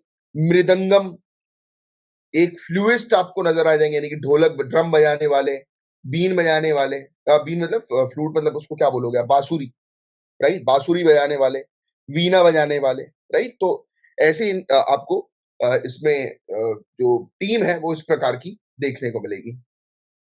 फिर मणिपुरी डांस है, कहाँ का है, मणिपुर का है। वैष्णव फेथ वाले जो लोग हैं मणिपुर वैली के, तो वो इस डांस को जो है वो करते हैं। इस डांस में एक चीज ये देखी जाती है कि जो आर्टिस्ट होते हैं, जो लोग डांस कर रहे होते हैं, वो ऑडियंस के साथ कभी भी अपना आई कांटेक्ट नहीं करते। पुंग, ड्रम, फ्लूट, ये सब इंस्ट्रूमेंट इस डांस फॉर्म के हम लोग को नजर आते हैं। कथक की बात करें तो नॉर्थ इंडिया का ये डांस है। उत्तर प्रदेश, राजस्थान, दिल्ली, मध्य प्रदेश, इवन वेस्टर्न और ईस्टर्न इंडिया के कुछ पार्ट्स में जो है ये प्रैक्टिस किया जाता है। तो कथकार है, यानी कि इनको स्टोरी टेलर्स हम लोग बोलते हैं, तो उनका ये बेसिकली आर्ट फॉर्म है, उस स्टोरी टेलर से कनेक्टेड है ये। इनका एक म्यूजिक है जो है ठुमरी। तो क्वेश्चन ये भी आ सकता है कि ठुमरी म्यूजिक जो है वो किससे एसोसिएटेड है, कथक, क्योंकि आर्ट एंड कल्चर में इस प्रकार के क्वेश्चंस आते हैं। और इनके एसेंशियल म्यूजिक इंस्ट्रूमेंट्स में आता है तबला, पखवाज और सारंगी। फिर ओडिसी डांस ओडिशा का है। ये पार्ट है टेम्पल सर्विस का, जो महारीज या फिर फीमेल टेम्पल सर्वेंट जो है वो टेम्पल को सर्विस प्रोवाइड कराती है, तो उनका ये पार्ट है। इसको थिएटर आर्ट के तौर पर रीमॉडल किया गया है 12th सेंचुरी के मिड में। और डांसर जो है उनमें एक सिंगर भी होते हैं, ड्रमर होते हैं, राइट, फ्लूट बजाने वाले होते हैं, सितार बजाने वाले होते हैं। फिर कथकली, जिसको स्टोरी प्ले कहा जाता है, कहानी नाटक कहा जाता है, केरला का है कथकली। 17th सेंचुरी का ये हम लोग को नजर आता है। बताया जाता है कि मलयालम में जो रामायण जो लिखी गई है उसका ये परफॉर्मेंस हम लोग को देखने को मिलता है। फिर मोहिनी अट्टम की बात करें, केरला का है मोहिनी अट्टम। प्रिंस स्वाति तिरुनल ट्रावेनकोर की, ये one of the chief architect हैं इस डांस के 19th सेंचुरी के। इसमें इडक्का करके एक इंस्ट्रूमेंट बजाया जाता है। फिर कुचिपुड़ी हम लोग को आंध्र प्रदेश का देखने को मिलता है। 7th सेंचुरी एडी का ये डांस है। अकेले या फिर ड्यूएट या फिर ग्रुप में भी ये डांस किया जाता है। सत्रिया डांस की बात करें तो इसको डेवलप किया था आसाम की मोनेस्ट्रीज या फिर सत्तर्स में, सत्रास में, इसलिए इसका सत्रिया नाम है। आसाम की मोनास्ट्रीज में जो है वो इसको बनाया गया था, ये फैक्ट ध्यान में रखिएगा, राइट। मठों में, आसाम के मठों में बनाया गया था 16th सेंचुरी में। वैष्णव फेथ वाले लोग जो है, स्पेशली अगर हम बात करें शंकर देव की, राइट, तो उस दौरान जो है वो उनके मठों में जो है ये डांस फॉर्म उभर कर आया, बना, ठीक है। इसमें भी ड्रम्स वगैरह वगैरह जो है वो बजाए जाते हैं। फिर छऊ की बात करें, ओडिशा, झारखंड, वेस्ट बंगाल का फेमस है। टेम्पल रिचुअल है, फोक है और पॉपुलर परफॉर्मेंस इस क्षेत्र में हम लोग को देखने को मिलती है। वोकल म्यूजिक का इसमें उपयोग ये लोग नहीं करते, बट मेलोडीज जो होती हैं वो अलग अलग प्रकार के सॉन्ग्स के ऊपर आधारित होती है। कीर्तन, रागास, राइट, ओरिया जो सॉन्ग्स होते हैं। फिर ढोल, ढुमसा, नगाड़ा, राइट, फिर चड़चड़ी और झंझ, तो इस प्रकार के इक्विपमेंट्स वगैरह जो है, इंस्ट्रूमेंट्स वगैरह जो है वो इसमें हम लोग को नजर आते हैं, देखने को मिलता है। क्लियर? किसी कुछ पूछना है तो पूछ सकते हो। चलो आगे बढ़ते हैं। किलाड़ी, किलाड़ी बेसिकली सबसे पहली चीज तो आपको ये पता होनी चाहिए कि किलाड़ी कहां पर है। तो किलाड़ी एक बेसिकली गांव है तमिलनाडु के अंदर, और ये वैगई नदी के नजदीक है और मदुराई जो सिटी है उसके नजदीक है, राइट। तो ये टेम्पल सिटी जो मदुराई है उसके नजदीक है, तो तमिलनाडु का एक गांव। अब आर्कियोलॉजिकल सर्वे ऑफ इंडिया ने यहां से खुदाई करी थी, काफी सारी चीजों निकल कर आई। अब जब ये उसकी स्टडी कर रहे थे, तो स्टडी के दौरान इनको काफी सारी चीजें ऐसी मिल रही हैं जो संगम एरा से एसोसिएटेड है। तो आपने हिस्ट्री के अंदर संगम एरा के बारे में पढ़ा होगा, राइट। संगम जो लिटरेचर है उसके बारे में आपने पढ़ा होगा। तो ये कह रहे हैं कि किलाड़ी गांव जो है वो बता रहा है कि संगम का जो पीरियड है वो जेन्युइन है, मतलब उसकी पुष्टि कर रहा है वो। तो 8 बार इस प्रकार की खुदाई हुई, एस्केवेशन हुए, जिसमें 18,000 से भी ज्यादा चीजें निकली। टूटे फूटे जो घड़े होते हैं वो 120 से भी ज्यादा निकले, जिसमें तमिल ब्राह्मी इंस्क्रिप्शन लिखा हुआ था, यानी कि तमिल में चीजें लिखी हुई थी। यहाँ पर कुछ ऐसी चीजें भी मिली जिससे ये पता लग रहा है कि यहाँ पर वीविंग इंडस्ट्री थी, बुनाई उद्योग था। कुछ गोल्ड के ऑर्नामेंट्स मिल रहे हैं, कॉपर के मिल रहे हैं, कुछ precious stone, semi precious stone मिल रहे हैं। हाथी के दांत जो पता है ना आपको, आइवोरी, उसके बैंगल्स मिल रहे हैं, उसकी कंघी मिल रही है, राइट। शेल बैंगल्स मिल रहे हैं, राइट। ये सब चीज है। तो ये मतलब ये सब चीजें दिखा रहे हैं कि हाँ यार, यहाँ के लोग जो हैं वो, उनकी लाइफस्टाइल बहुत बढ़िया थी, रिच लोग थे, कल्चरली रिच लोग थे, राइट। एक अर्बन एरियाज को भी रिफ्लेक्ट कर रहा है, जिससे जो कि रिलेट किया जा सकता है इंडस वैली सिविलाइजेशन के साथ, राइट। संगम एज के साथ इसका रिलेशन देखें हम लोग तो 2015 में कुछ ऐसी चीजें सामने नजर आई जो कि पुष्टि कर रही थी कि हाँ भाई, इस क्षेत्र का इन्फ्लुएंस संगम एज के साथ है, राइट। तो ये चीज, वैसे ही इंडस वैली सिविलाइजेशन के बारे में बात की जाती है, बट कहा जाता है कि इंडस वैली सिविलाइजेशन और ये किलाड़ी में जो चीजें मिली है उसमें 1000 साल का कुछ डिफरेंस नजर आता है। फिर आर्कियोलॉजिकल सर्वे ऑफ इंडिया जिसने ये खोज करी है, तो आपको पता है हमारी कंट्री की जो कल्चरल हेरिटेज जो है उसको प्रोटेक्ट करने का इसका कार्य होता है, उसको उस पर रिसर्च करने का इसका कार्य होता है। मिनिस्ट्री ऑफ कल्चर के अंडर आती है, ये फैक्ट ध्यान में रखना है। ये मेंटेन करती है आर्कियोलॉजिकल साइट्स को, एंशिएंट मॉन्यूमेंट्स को, और नेशनल इंपॉर्टेंस के जो रिमेन्स होते हैं उनको प्रोटेक्ट करके रखती है। सभी प्रकार की आर्कियोलॉजिकल एक्टिविटीज जो होती हैं, ancient monuments and archaeological sites and remains act 1958 के तहत, उसको रेगुलेट करने का इसका कार्य होता है। फिर ये antiquities and art treasure act 1972 के तहत भी जो है वो रेगुलेट करती है। फिर संगम एज, तो कृष्णा नदी के साउथ में और तुंगभद्रा नदी के साउथ में, कृष्णा तुंगभद्रा के साउथ में जो पूरा टेरिटरी है, एरिया है, वो संगम लिटरेचर वाला एरिया है, राइट। संगम लिटरेचर वाला। और ये जो पीरियड है वो 3rd सेंचुरी बीसी से लेकर 3rd सेंचुरी एडी का पीरियड है, जिसको संगम पीरियड हम लोग बोलते हैं, ठीक है। अब it has been named after gathering of poets. अब आपको मैं पहले भी जो है वो संगम लिटरेचर के बारे में पढ़ा चुका हूं कि इसका नाम जो है वो कहां से आया, कि जो पोएट्स हैं, पोएट्स जो है वो एक साथ मिले हुए, एक साथ गैदरिंग पोएट की हम लोग को देखने को, यानी कि कुछ पोएट्स एक साथ मिलकर जो है वो डिस्कशन करते हैं, वार्ता जो है वो करते हैं। तो उस डिस्कशन के थ्रू जो है इसका नाम जो है वो पड़ गया। और पांड्या राजा जो थे मदुराई के, उनके पीरियड में ये हम लोग को देखने को मिलता था, संगम का पीरियड, राइट। फिर एक हम लोग को खारावेल का हाथी गुम्फा इंस्क्रिप्शन देखने को मिलता है। तो ये अर्लीस्ट एपिग्राफिक एविडेंस है जो कि तमिल स्टेट्स को जो है वो बताता है कि तमिल स्टेट्स वहां पर हुआ करती थी, तो उसके बारे में जो है वो जानकारी देता है, उसके साक्ष्य जो है वो प्रोवाइड कराता है, एविडेंसेस प्रोवाइड कराता है। फिर वैगई नदी के बारे में बात करें तो वेस्टर्न घाट की, ये चीज ध्यान में रखना, ये चीज ज्योग्राफी में पूछी जा सकती है। वरुषा नाड़ हिल्स जो हम लोग को देखने को मिलती हैं वेस्टर्न घाट्स के अंदर, वहां पर ये वैगई नदी ओरिजिन होती है। पांड्या नाडु से होती हुई जो है ये रीजन में जो है वो जाती है, पांड्या नाडु से ट्रैवल होती हुई जाती है, यानी कि तमिलनाडु।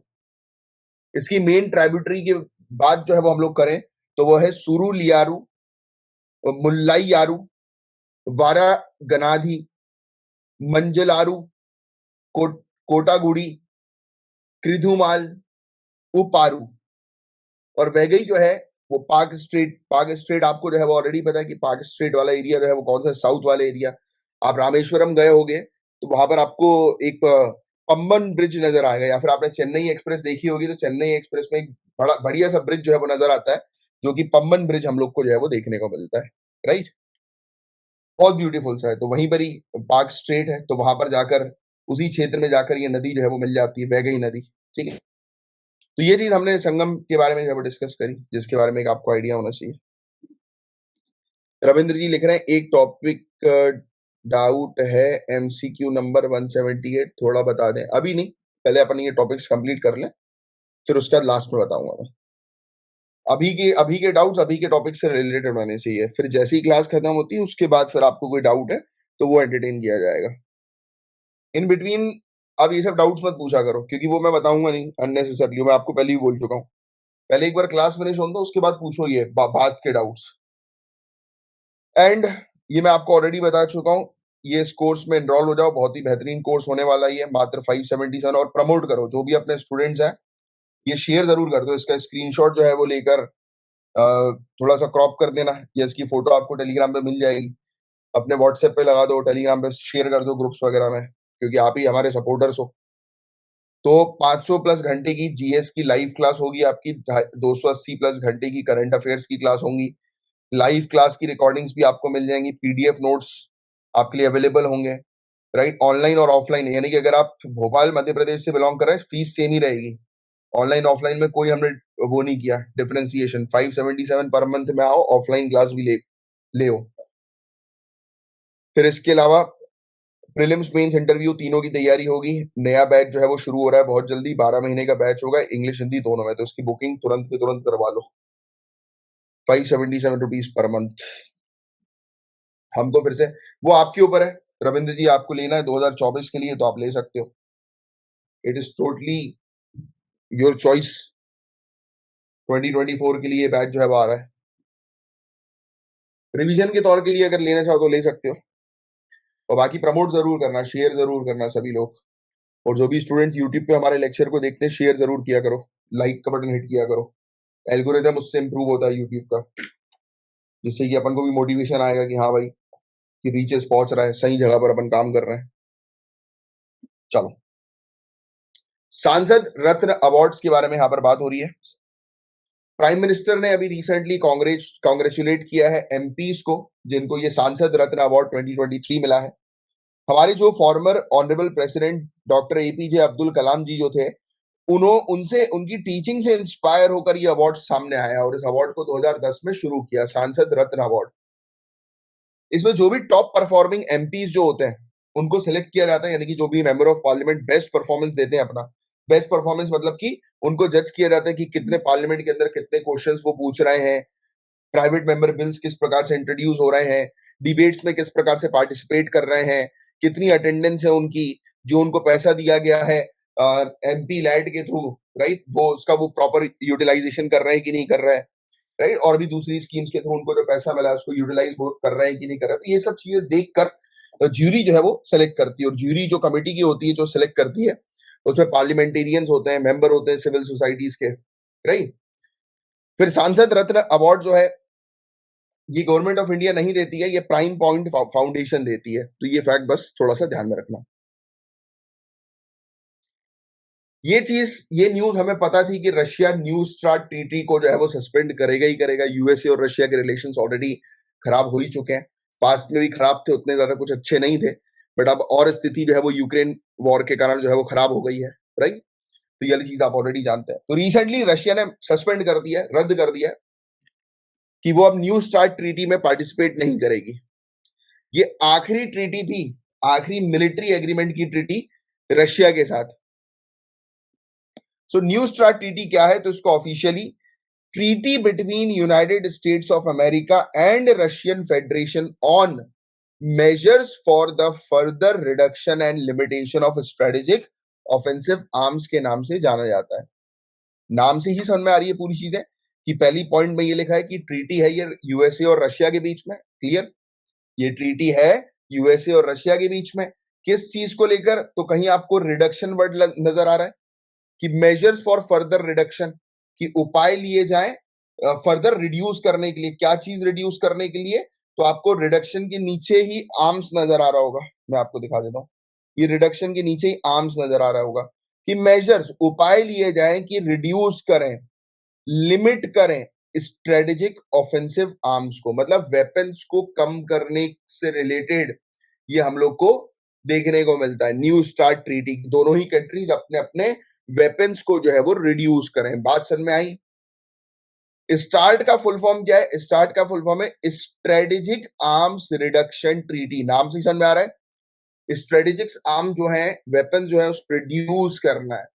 जो टर्म है स्ट्रेटेजिक ऑफेंसिव आर्म, ये स्ट्रेटेजिक ऑफेंसिव आर्म उसके लिए उपयोग किया जाता है जैसे कि न्यूक्लियर वेपन्स के लिए है, जिसको डिप्लॉय किया जाता है स्ट्रेटेजिक न्यूक्लियर डिलीवरी व्हीकल्स के द्वारा, यानी कि ऐसे व्हीकल्स जो कि न्यूक्लियर को डिलीवर करते हैं। और स्ट्रेटेजिक न्यूक्लियर डिलीवरी व्हीकल्स जो होते हैं वो इंटर कॉन्टिनेंटल बैलिस्टिक मिसाइल्स होती हैं, जिनकी रेंज 5500 किलोमीटर के बियॉन्ड होती है। तो ये कह रहे हैं कि इस प्रकार के न्यूक्लियर वेपन्स, न्यूक्लियर वॉरहेड्स, उसको धीरे धीरे करके कम कर दो, रिड्यूस कर दो। तो ये कहती थी न्यू स्टार्ट ट्रीटी, जो अब खत्म हो गई है।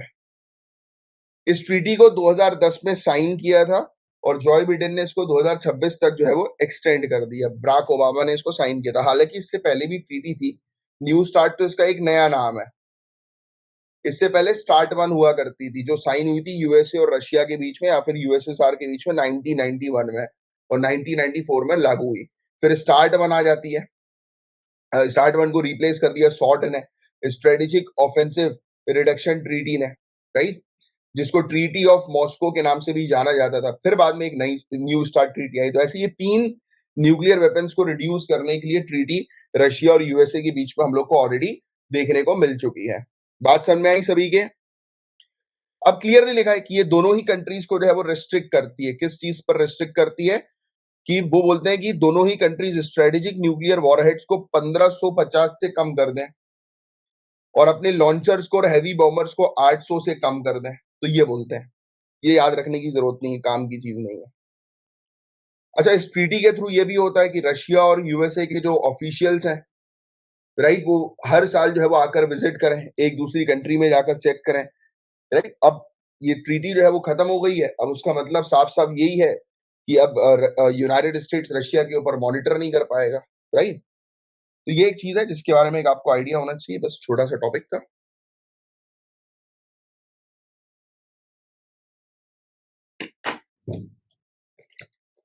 रुको एक मिनट, चालू कर रहे हैं, पानी पी लो।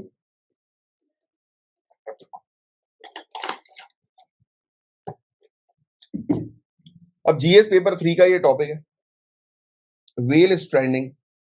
आपको देखो नजर आ रहा है कि ये समुद्र का बीच हम लोग को नजर आ रहा है। बीच में काफी सारी मछलियां जो है वो आकर बीच में वेल्स आकर जो है वो अटक गई हैं, है ना। काफी सारी वेल्स जो हैं वो कोस्टल एरिया में आकर अटक गई हैं। एक मिनट रुकना, गाइस आ रहा हूं।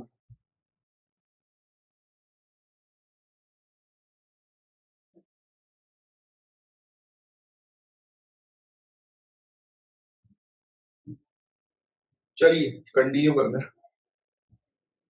तो रिसेंटली पायलट वेल्स, इस वेल का नाम है पायलट, ये वेल की प्रजाति नाम है उसका, पायलट वेल आकर अटक गई है। ये चीज याद रखना। कल्पिटिया, कल्पिटिया, राइट। तो ये श्रीलंका की का एक टाउन है वेस्ट कोस्ट का। तो यहाँ पर आकर वेल जो है वो अटक गई है, पायलट वेल्स। तो पायलट वेल का नाम पायलट वेल जो है वो इसलिए रखा गया है क्योंकि एक समय पर ये माना जाता था कि ये वेल जो होती है, यानी कि इसका एक लीडर होता है, यानी कि इनके ग्रुप का एक लीडर होता है, उसको फॉलो करती है। तो ये कहा जाता है कि एक अगर गलती से रास्ता भटक कर कोस्ट पे आ गई, एक मछली गलती से रास्ता भटक कर कोस्ट पे आ गई, तो उसको देखकर पीछे पीछे जो है वो सभी मछलियां आ जाएंगी, राइट। तो ये चीज जो है वो कही जाती थी, ठीक है। तो पायलट वेल्स हैं ये। और बताया जाता है कि 2 स्पीसीज पायलट वेल्स की हम लोग को देखने को मिलती हैं। एक है शॉर्ट फिन्ड पायलट वेल्स और एक है लॉन्ग फिन्ड पायलट वेल्स। जो शॉर्ट फिन्ड पायलट वेल्स है, ये वेल जो है वो गर्म पानी में रहती हैं, राइट, ट्रॉपिकल और वार्म टेम्परेट रीजन पर रहती है। और लॉन्ग फिन्ड पायलट वेल्स जो होती हैं वो ठंडे पानी में रहती हैं। तो ये डिफरेंस है। इनको ब्लैक फिश के नाम से भी जाना जाता है। हाईली सोशल ग्रुप में रहती है, यानी जब से पैदा होती है जिस ग्रुप में, उसी ग्रुप में जो है ये रहती हैं। अब वेल स्ट्रैंडिंग क्यों होती है? क्यों ये वेल्स आकर समुद्री तट पर, बीच पर जो है वो आकर एक साथ इकट्ठा हो जाती हैं? तो देखो यार, ये फिनोमेना जो वेल स्ट्रैंडिंग का मतलब ये होता है कि वेल्स आई और आकर बीचेस पर अटक गई, क्योंकि पानी नहीं मिल रहा उनको, तो वापस नहीं जा पाएंगी। क्यों ऐसा होता है? एक तो देखो वो क्षेत्र की टोपोग्राफी, वो क्षेत्र कैसा है। अब गहरे पानी से एकदम से शैलो वाटर में आ जाएगा वो, तो एकदम हल्की सी वेल आ जाएगी और अटक जाएगी वो। कई बार वेल्स बीमार हो जाती हैं, उस कारण भी आ जाती हैं। कई बार ह्यूमन एक्टिविटीज, पोल्यूशन वगैरह, उसके कारण भी। कई बार फूड से अट्रैक्ट होकर आ जाती हैं, राइट। कई बार पैनिक, डर के मारे जाती है, उनको लगता है कि कोई उनको मारने तो नहीं आ रहा, तो भागती हुई आ जाती है। तो ये सब चीजें साइंटिस्ट और वर्कर जो है ये क्या करते हैं, इन वेल्स को वापस पानी की तरफ, गहरे पानी की तरफ जो है वो ढकेल देते हैं। तो इस प्रकार से ये लोग काम करते हैं। देखो ड्राफ्ट हमारे लिए काम का नहीं है, बट फिर भी हम लोग ड्राफ्ट को पढ़ते हैं, राइट। क्यों? क्योंकि उससे एक अंडरस्टैंडिंग डेवलप होती है। सो ड्राफ्ट पॉलिसी एक आई है कि जो भी इंडियन कम्युनिटीज, कोस्टल इरोजन जो होता है ना, कोस्टल एरियाज इरोड हो गए, राइट, वहां पर सैंड वगैरह जो है वो खत्म होती जा रही है। तो कोस्टल इरोजन जब होता है तब उस समय कम्युनिटीज को वहां से हटाया जाता है, डिस्प्लेस किया जाता है। तो नेशनल डिजास्टर मैनेजमेंट अथॉरिटी को एक फाइनल इनपुट मिल गया है।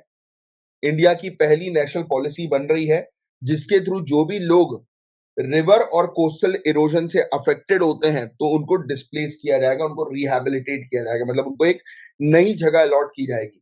मतलब जिस भी एरिया के अंदर किसी प्रकार का इरोजन और एक्टिविटीज हो रही हैं, तो अब ऑब्वियस बात है इरोजन एक्टिविटीज होंगी तो उनकी लाइवलीहुड पर खतरा होगा। इरोजन एक्टिविटीज के कारण उनके घर वगैरह भी जो है वो डैमेज हो जाएंगे, जो उन्होंने झुग्गी झोपड़ी जिसको हम लोग कहते हैं, राइट, तो वो डैमेज हो जाएंगे। तो ऐसे लोगों को जो है वो बताया जाता है कि एज अ रिलीफ के तौर पर, राहत के तौर पर जो है वो उनको दूसरी जगह पर शिफ्ट करने के लिए एक पॉलिसी तैयार की जा रही है नेशनल लेवल पर। Union ministry of home affairs ने डायरेक्शन दिया था नेशनल डिजास्टर मैनेजमेंट अथॉरिटी को कि वो तैयार करें पॉलिसी, और इसके बारे में जिक्र किया था 15 फाइनेंस कमीशन ने। तो 15 फाइनेंस कमीशन की रिपोर्ट में ये मेंशन था कि जो भी लोग इरोजन के कारण अटक जाते हैं, फंस जाते हैं कहीं पर, या फिर उनका लाइवलीहुड सस्टेन नहीं हो पाता है, या फिर उनके घर घर वगैरह डैमेज हो जाते हैं, तो ऐसे लोगों को एक नया घर जो है वो प्रोवाइड कराओ, एक नई जगह पर उनको शिफ्ट करो।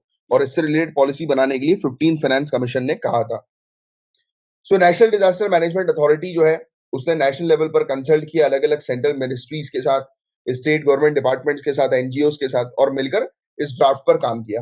क्योंकि आपको पता है इंडिया के अंदर काफी सारे डिजास्टर्स, नेचुरल और मैनमेड डिजास्टर्स हम लोग को देखने को मिल सकते हैं, और अभी तक अंटिल नाउ काफी सारी पॉलिसीज जो है हमारी कंट्री के अंदर it only addresses displacement after disasters. तो आपको ऑलरेडी पता है ना, हमारी कंट्री के अंदर कभी भी जब कोई आपदा आती है, डिजास्टर आता है, इमरजेंसी होती है, जैसे फॉर एग्जांपल अर्थक्वेक आया, तो उसके बाद एक्शंस लिए जाएंगे।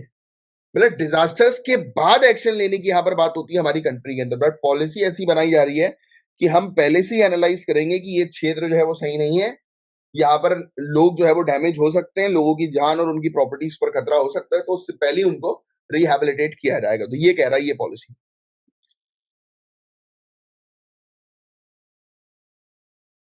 Coastal erosion and deep mining inter related है क्या?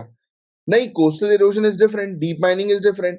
कोस्टल इरोजन मतलब कि समुद्री तट, दिमाग में रखो, समुद्री तट को वहां से रेत जो है वो इरोजन हो रहा है, रेत वहां से जा रही है, खत्म हो रही है, दैट इज कोस्टल इरोजन।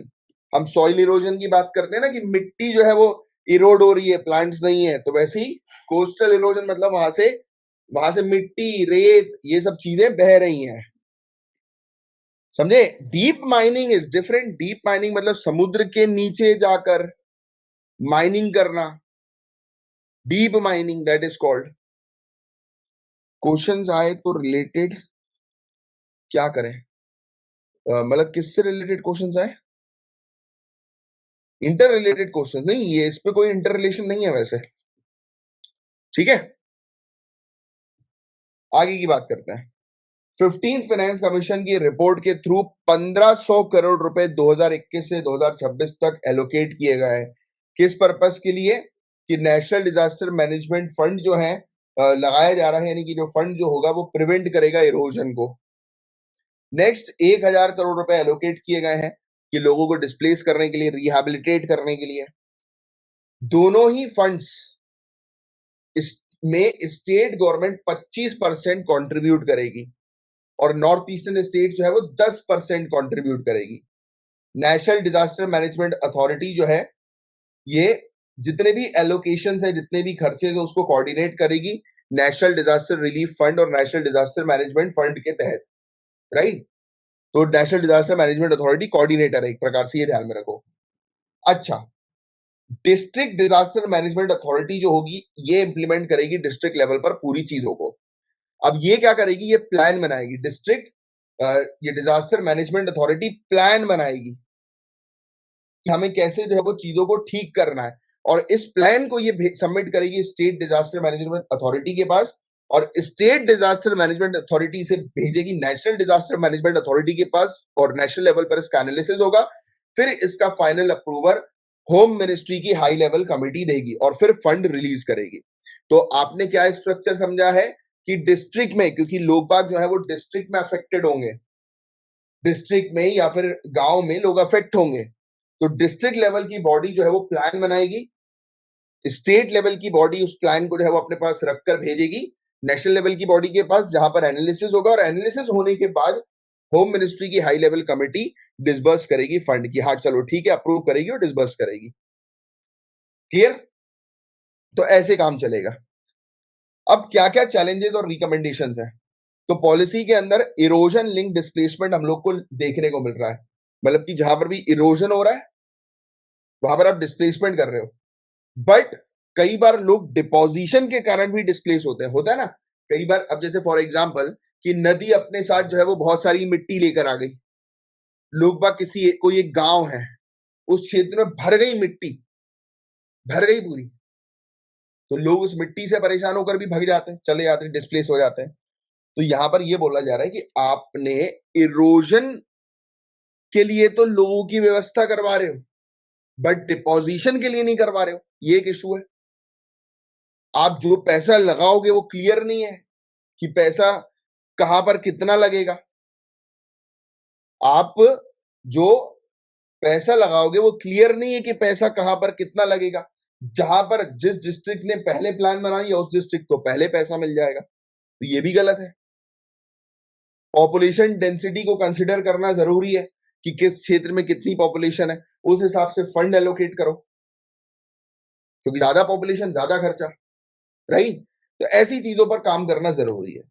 फिर NDMA national disaster management authority क्या है? तो ये टॉप लेवल का एक डिजास्टर मैनेजमेंट है इंडिया के अंदर। Honourable prime minister of India इसके हेड होते हैं, वाइस चेयरमैन एक होते हैं, 9 मेंबर्स इसमें हमें और एक सीईओ हमें देखने को मिलता है। इसको डिजास्टर मैनेजमेंट एक्ट 2005 के तहत जो है वो बनाया गया था और ये डिजास्टर मैनेजमेंट की गाइडलाइंस प्रोवाइड कराता है। और साथ ही साथ ये भी हमें देखने को मिलता है कि ये प्रिपेयर करते हैं, इंप्लीमेंट करते हैं डिजास्टर मैनेजमेंट प्लान्स को नेशनल, स्टेट और डिस्ट्रिक्ट लेवल पर। अब डिजास्टर मैनेजमेंट की क्या इंपॉर्टेंस है इंडिया के अंदर? क्योंकि देखो कहीं पर भी डिजास्टर होता है तो ह्यूमन लाइफ कॉम्प्रोमाइज होती है, इकोनॉमिक इंपैक्ट होता है, प्रॉपर्टी डैमेज होती है, क्लाइमेट चेंज। आपको ऑलरेडी पता है कि हमें इफेक्टिव डिजास्टर मैनेजमेंट पर काम करना चाहिए जिससे कि हम लोग क्लाइमेट चेंज के इफेक्ट को कम कर सकें। इंफ्रास्ट्रक्चर, हमें ऐसा इंफ्रास्ट्रक्चर क्रिएट करना है जो कि क्लाइमेट चेंज की जो इम्पैक्ट है उसको झेल सके, राइट? ह्यूमैनिटेरियन असिस्टेंस की हमें जो है वो फोकस करना है। जैसे कई बार जहां पर भी डिजास्टर होता है तो लोगों के पास बहुत प्रॉब्लम्स होती, खाने पीने की भी व्यवस्था नहीं होती, तो उस प्रकार की ह्यूमैनिटेरियन एड पर जो है वो काम करना है। बट फिर भी डिजास्टर मैनेजमेंट के लिए क्या क्या चैलेंजेस है? क्योंकि डिजास्टर मैनेजमेंट अपने आप में आपके लिए एक टॉपिक है, राइट? तो उससे रिलेटेड क्वेश्चंस आएंगे तो जिसका आपको आंसर्स करना, और ऐसे ही क्वेश्चंस आएंगे जो मैं आपको बता रहा हूँ, this is your mains answer, जिसके पॉइंट्स ध्यान में रखो। जैसे कि चैलेंजेस क्या है डिजास्टर मैनेजमेंट के? कि एक तो प्रिपेयर्डनेस नहीं, कि हमने प्रिपेयर नहीं करके रखते हैं, प्रॉपर टाइम पर ड्रिल्स नहीं होती, मतलब ट्रेनिंग नहीं होती है, इंफ्रास्ट्रक्चर पुअर है। इंडिया एक ऐसी कंट्री है जो डेंसली पॉपुलेटेड है पूरे दुनिया भर में, नंबर 1 पॉपुलेटेड कंट्री ऑफिशियली हम लोग बनने वाले हैं, राइट? और तो इतनी ज्यादा पॉपुलेशन जब हमारे यहाँ पर है तो इवैक्यूएशन और रिलीफ एफर्ट्स भी जो होते हैं वो काफी डिफिकल्ट हो जाते हैं, कि कहीं पर डिजास्टर हुआ तो एकदम से लोगों को निकालना इज डिफिकल्ट। क्लाइमेट चेंज की प्रॉब्लम्स हम लोग को जो है वो देखने को मिल रही है, और क्लाइमेट चेंज के कारण लगातार इस प्रकार के डिजास्टर्स हो रहे हैं, फ्लड देख रहे हो आप, बाढ़ की स्थिति देख रहे हो आप, राइट? तो ये सब चीजें। फिर कोऑर्डिनेशन भी नहीं है, आपस में एजेंसीज के बीच में कोई कोऑर्डिनेशन नहीं होता, जिसके कारण से कई बार मिशन फेल हो जाते हैं। फिर फंडिंग, उसकी प्रॉपर जानकारी नहीं है। So these are some points जिसको आपको थोड़ा सा ध्यान में रखना है, राइट? अब आगे का कंटिन्यू करते हैं, बट एक मिनट रुक जाओ, एक क्वेश्चन है। Coastal erosion is basically done by waves and winds and it is a natural process, but deep mining is man-made and extraction of minerals from deep layer of earth crust. But sometimes due to deep mining, soil of coastal areas become weak and can be easily eroded. Very good. मैग जी ने बिल्कुल एक अच्छा point भी लिखा है कि डीप माइनिंग के कारण कोस्टल एरियाज की सॉइल जो होती है वो वीक हो जाती हैं और इरोड हो जाती हैं। But generally deep mining and soil erosion, sorry coastal erosion की अगर हम बात करें तो देखो, अब आप एक चीज सोचो, coastal area is at a shallow place, shallow वाला जोन है, वो शैलो एरिया है, राइट? एंड डीप माइनिंग जो होती है वो डेप्थ में हम लोग को देखने को मिलती है। डीप माइनिंग ऐसे थोड़ा ना कि कोस्टल एरिया के बगल में ही हमने माइनिंग कर दी, right?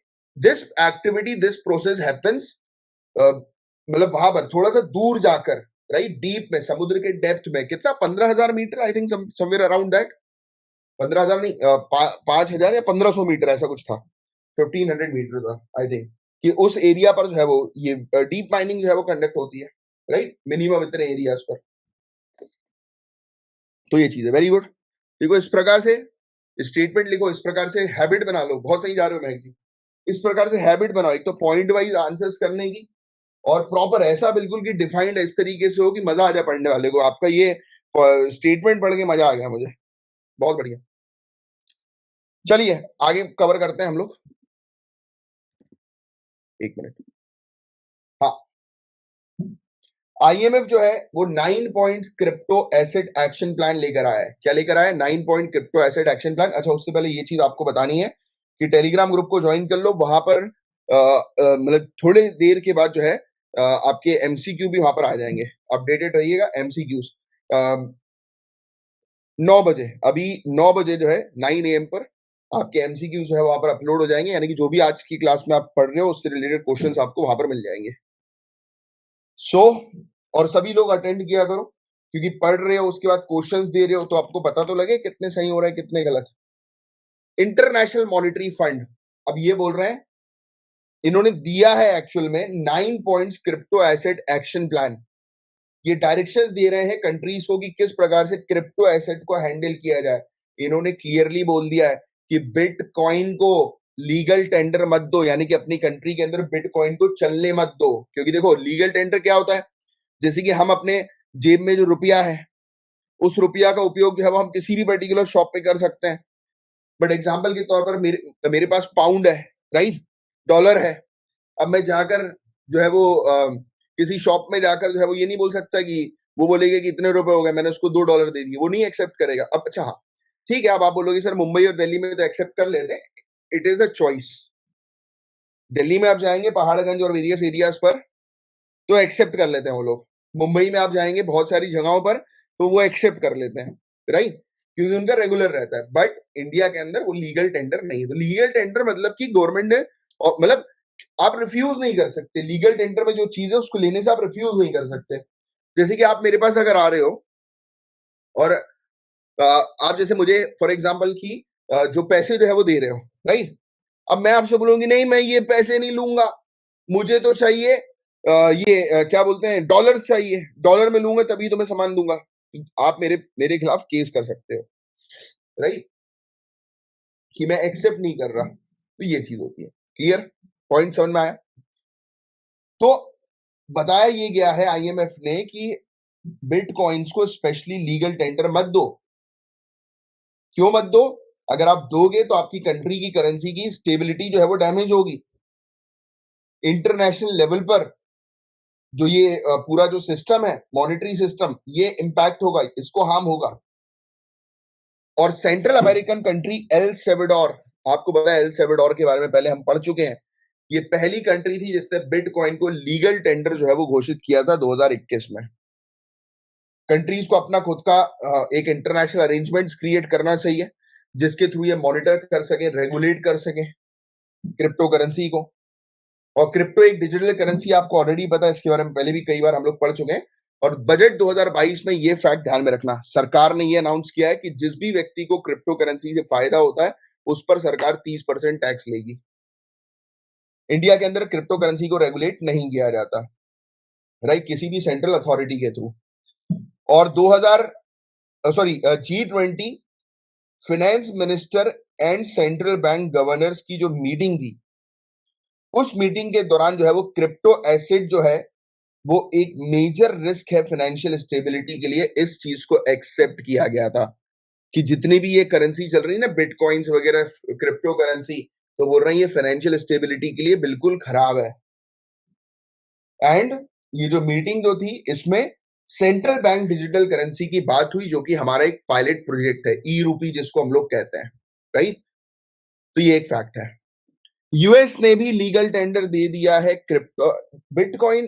Crypto currency is different, bitcoin is different, point to be noted.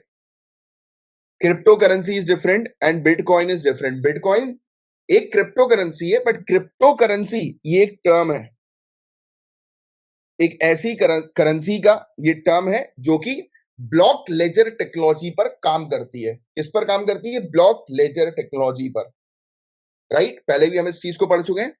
तो यूएसए अगर क्रिप्टो करेंसी को लीगल टेंडर दे रहा है, दैट मींस कि यूएसए अपनी खुद की क्रिप्टो करेंसी पर काम कर रहा है। लाइकवाइज वी, हम इंडियंस, हम काम कर रहे हैं किसके ऊपर? हमारी authorities central bank digital currency के ऊपर। तो ये फैक्ट बिल्कुल क्लियर रखना। आगे की बात करते हैं, नेक्स्ट न्यूज। यूएई अपने सेकंड एस्ट्रोनॉट को भेज रहा है, सुल्तान अल नेहादी, स्पेस में। ये इंटरनेशनल स्पेस स्टेशन जाएंगे। यूएसए से जो है वो उन्होंने उड़ान भर दी है, यूएसए के कैनेडी स्पेस सेंटर फ्लोरिडा से। अब ये स्पेस जाएंगे इंटरनेशनल स्पेस स्टेशन पर, ये 6 महीने रुकेंगे और वहां पर वेरियस चीजों की रिसर्च करेंगे, जैसे cardiovascular system, epigenetics, immune system, इस प्रकार की चीजें। और ये बेसिकली स्पेस एक्स के क्रू 6 से जो है वो गए हैं। अंकित गुलिया, इन्होंने ब्रॉन्ज मेडल जीता है Ibrahim Mustafa ranking series Alexandria Egypt के अंदर। मेरे ख्याल से ये रेसलिंग है, रेसलिंग चैंपियनशिप है। Yes, Ibrahim Mustafa 2023 wrestling tournament है जो कि ये एलेक्सेंड्रिया इजिप्ट में हमें फरवरी 23 से 26 के बीच में देखने को मिला। अंकित गुलिया जो है उनको मेडल जो है वो मिला है 67 केजी ओलंपिक चैंपियन में बनेंगे, राइट। और इसके अलावा एक और रेसलिंग चैंपियनशिप जो है वो हम लोग को क्रोशिया में देखने को मिली थी, ज़ेग्रेब ओपन अभी, राइट। दूसरी ये हम लोग को देखने को मिल रही है। 14th राष्ट्रीय संस्कृति महोत्सव, हमारी ऑनरेबल प्रेसिडेंट द्रौपदी मुर्मू ने इसका उद्घाटन किया 27 फरवरी को। अभी 14th एडिशन था ये संस्कृति महोत्सव का, जो कि राजस्थान में हुआ, याद रखना, बीकानेर में। संस्कृति महोत्सव जो है वो ऑर्गेनाइज किया गया है डॉक्टर करनी सिंह स्टेडियम। क्वेश्चन बनेगा डॉक्टर करनी सिंह स्टेडियम कहां पर है? राजस्थान, ध्यान में रखना है। और 1000 well known artist across the country से उन्होंने परफॉर्म किया, यानी कि बहुत ज्यादा मात्रा में आर्टिस्ट आए थे, परफॉर्म किया उन्होंने। फेस्टिवल का मेन ऑब्जेक्टिव यही है कि हमारी कंट्री के रिच कल्चरल हेरिटेज को जो है वो प्रमोट करना, पॉपुलराइज करना और प्रिजर्व करना। एक न्यूज आ रही है, ऑस्ट्रेलिया ने ICC women's 2020 world cup 2023 title जीत लिया है। ऑस्ट्रेलिया ने अफ्रीका को 19 रन से हराकर ये टाइटल जीत लिया है। ऑस्ट्रेलिया पहले 2010, 12, 14, 18, 20 में जीती है 2020 title, women's 2020 world cup trophy. छठी बार ऑस्ट्रेलिया की हमें देखने को मिल रही है। बांग्लादेश जो है वो 2024 में अब ये टूर्नामेंट होस्ट करेगी, और फिर इंग्लैंड 2026 में ये टूर्नामेंट होस्ट करेगी। फिर बेथ मूनी ये प्लेयर ऑफ द मैच है, और एशले गार्डनर ये प्लेयर ऑफ द टूर्नामेंट हमें देखने को मिल रही है। और इंटरनेशनल क्रिकेट काउंसिल ने ऑर्गेनाइज किया है इस इवेंट को, और पहला एडिशन इसका 2009 में इंग्लैंड में देखने को मिला था। अब क्वेश्चन बनेगा कि एक्सरसाइज कोबरा वॉरियर, ये एक्सरसाइज कहां पर हुई है? तो एक्सरसाइज कोबरा वॉरियर जो है ये यूनाइटेड किंगडम में हुई है। इंडिया ने इस एक्सरसाइज में पार्टिसिपेट किया है। ये एक एयरफोर्स एक्सरसाइज है, यूके की रॉयल एयरफोर्स एक हमें देखने को मिलती है, तो बेसिकली उसकी एक्सरसाइज होती है दूसरी कंट्रीज के साथ। इंडिया ने पार्टिसिपेट किया है, और भी दूसरी कंट्री के एयरफोर्सेस जैसे कि Finland, Sweden, south Africa, US, Singapore, इन्होंने भी पार्टिसिपेट किया है यूके और इंडिया की एयरफोर्स के अलावा। ऑब्जेक्टिव कोबरा वॉरियर एक्सरसाइज का यही है कि सभी लोग मिलकर जो है वो फाइटर एयरक्राफ्ट की अलग अलग एक्टिविटीज कंडक्ट करें, ड्रिल करें, एक दूसरे से सीखें, राइट। चिंतन शिविर हम लोग को देखने को मिला है drugs quality regulation and enforcement के लिए, जिसका उद्घाटन हेल्थ मिनिस्टर मनसुख मंडाविया के द्वारा किया गया। सिंपल सी चीज है, हमारी कंट्री के अंदर जो मेडिसिन है उसकी क्वालिटी को बेटर बनाना, रेगुलेट करना, उस पर्पस के लिए चिंतन शिविर था, और कुछ नहीं है इस टॉपिक के अंदर। वर्ल्ड एनजीओ डे 27 फरवरी को ऑब्जर्व किया जाता है हर साल। इस दिन नॉन गवर्नमेंटल और नॉन प्रॉफिट ऑर्गेनाइजेशन जो है उनको रिकॉग्नाइज किया जाता है और उनको सम्मानित किया जाता है। पहली बार 2010 में इसको प्रपोज जो है वो किया गया था बाल्टिक सी एनजीओ फोरम के द्वारा, और 2014 में United Nation, European Union leaders और इंटरनेशनल ऑर्गेनाइजेशन ने अडॉप्ट किया 27 फरवरी को as a world NGO day के तौर पर, और 89 कंट्रीज में इसको जो है वो सेलिब्रेट किया जाता है। मिनिस्ट्री ऑफ फॉरेन अफेयर्स जो फिनलैंड की है, उन्होंने जो है वो होस्ट किया है इस पर्टिकुलर इवेंट को 2014 में। अब मेटा से रिलेटेड एक टॉपिक की बात हो रही है, मेटा प्लेटफॉर्म। ये इंट्रोड्यूस कर रहे हैं LLAMA, लामा, आर्टिफिशियल इंटेलिजेंस के लिए। याद रखना LLAMA किसका है? मेटा का। तो large language model Meta artificial intelligence है ये, राइट। ये एक लैंग्वेज मॉडल है जो कि हेल्प करेगा टेक्स्ट बनाने में, टेक्स्ट यानी कि वर्ड्स बनाने में, सेंटेंस बनाने में, कॉन्वर्जेशन करने में, रिटन मटेरियल्स को समराइज करने में और कॉम्प्लिकेटेड टास्क टास्क परफॉर्म करने में। ये इवन मैथ्स की थ्योरम जो है वो सॉल्व कर देगा, राइट। और प्रोटीन स्ट्रक्चर्स क्या होंगे यानी कि साइंस की फील्ड में भी हेल्प करेगा उसको प्रेडिक्ट करने में, राइट। इसके अलावा ये एक रिसर्च टूल है जो कि काफी सारे इश्यूज जो होते हैं आर्टिफिशियल इंटेलिजेंस लैंग्वेज मॉडल से रिलेटेड उसको टैकल करेगा। इसके अंदर काफी सारे लैंग्वेज मॉडल्स जो है, इससे पहले मेटा ने लॉन्च किया था LLM OPT 175B, but LLAMA जो है वो और एडवांस सिस्टम हम लोग को इसका देखने को मिल रहा है। जैसे गूगल टॉक्स नहीं, उससे भी काफी एडवांस है ये। बिहार सरकार ने अप्रूव किया है 41.41 लाख रुपीस यानी कि 50,000 US डॉलर का एक आप कह सकते हैं MOU, एक MOU साइन हुआ है। MOU memorandum of understanding Bihar के बीच में और NCAR के बीच में, और इसके थ्रू जो है ये डेवलप कर रहे हैं किस चीज को, फॉग अलर्ट सिस्टम को, फॉग अलर्ट सिस्टम। तो ये चीज हम लोग को देखने को मिल रही है। अर्ली वार्निंग सिस्टम है जो कि फोकस करेगा जब भी कोई एक्सट्रीम वेदर एक्टिविटीज होती है, कंडीशंस होती है, तो पहले से ही अलर्ट कर देगा, राइट। तो ये एक चीज हम लोग को देखने को मिल रही है। ये क्या हो गया इस PDF को, वाई दिस कोलावेरी दी, क्यों कुछ नहीं दिख रहा है मुझे।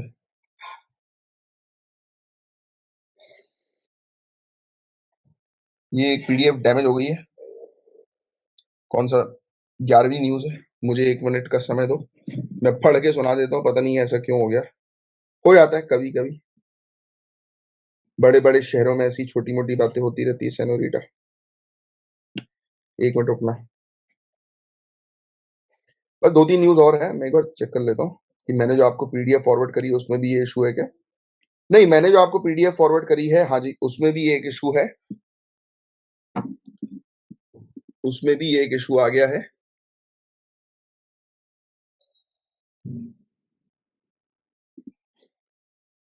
मैं एक बार अपने पास भी चेक कर लेता हूँ, तो मैं आपको बता देता हूँ कि वो न्यूज जो है वो कौन सी है।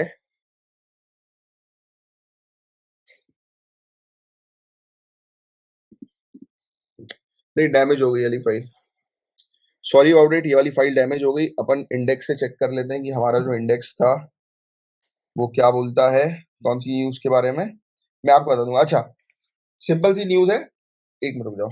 अपन ने ये बिहार का डिस्कस लिया। केरला जो है वो पहली स्टेट बन गई है जिसने एक रोबोटिक स्कैवेंजर जो है वो मैन होल क्लीनिंग के लिए जो है वो लेकर आ गई है। क्या लेकर आ गई है, robotic scavenger manhole cleaning के लिए। मतलब कि जैसे कि जो नाली वाली साफ होती है ना, तो नाली जो है वो अब साफ करेगा रोबोट्स। एक रोबोट जो है वो लेकर आए हैं जो नाली वगैरह साफ करने के लिए मेनली लाया गया है।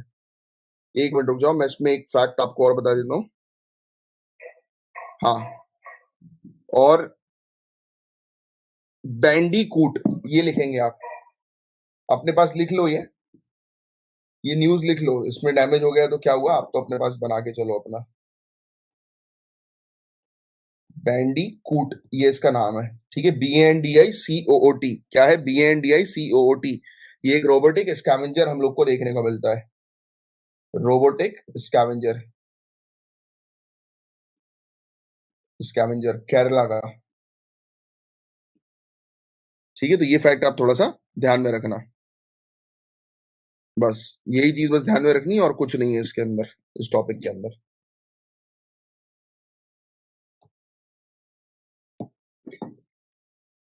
चलो आगे बढ़ते हैं।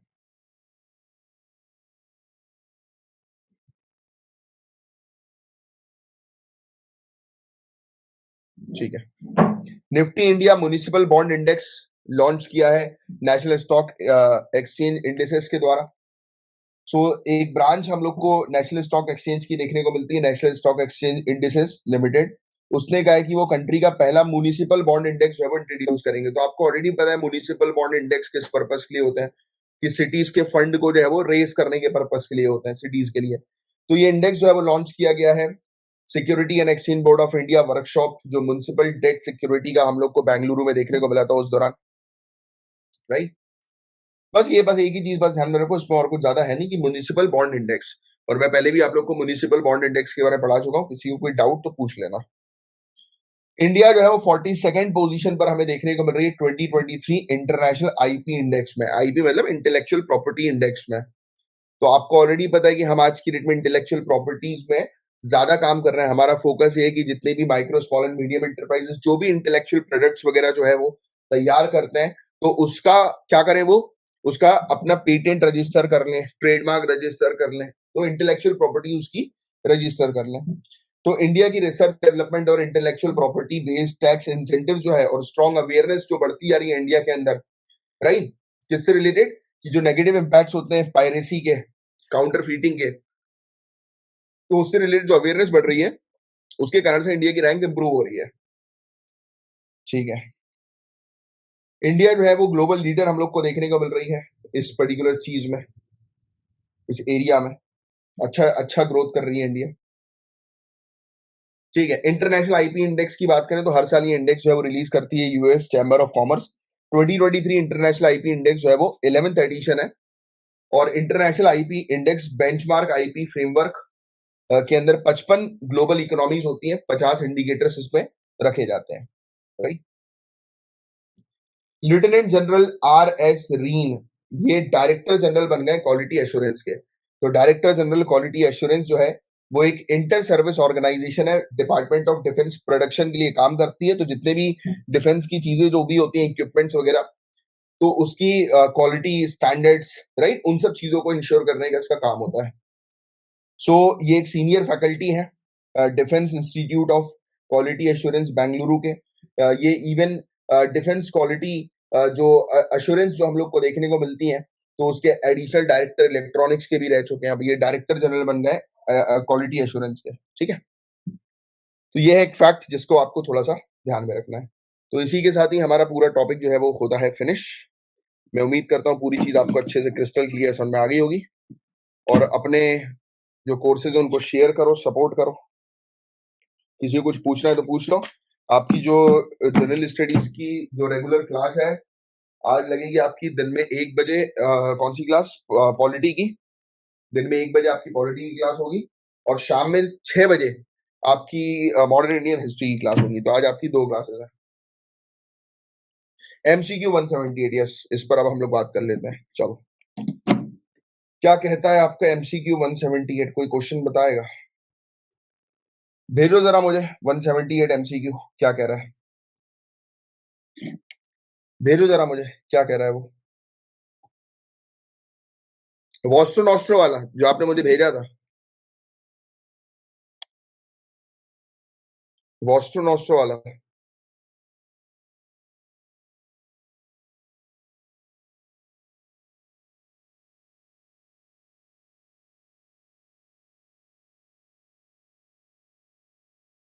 रुक जाओ, मैं आपको ओपन कर लेता हूँ। तो ये चीज मैं आपको ऑलरेडी पहले भी बढ़ा चुका हूँ, दोनों स्टेटमेंट करेक्ट है। वॉस्ट्रो नॉस्ट्रो अकाउंट से रिलेटेड क्वेश्चन है। Nostro, NOSTRO, sorry, nostro. मैंने आपको क्या बोला था कि वॉस्ट्रो अकाउंट मतलब, जैसे कि मैं एक फॉरेनर हूँ, जैसे यूएसए में मेरा बैंक है, इंडिया में आपका बैंक है, राइट।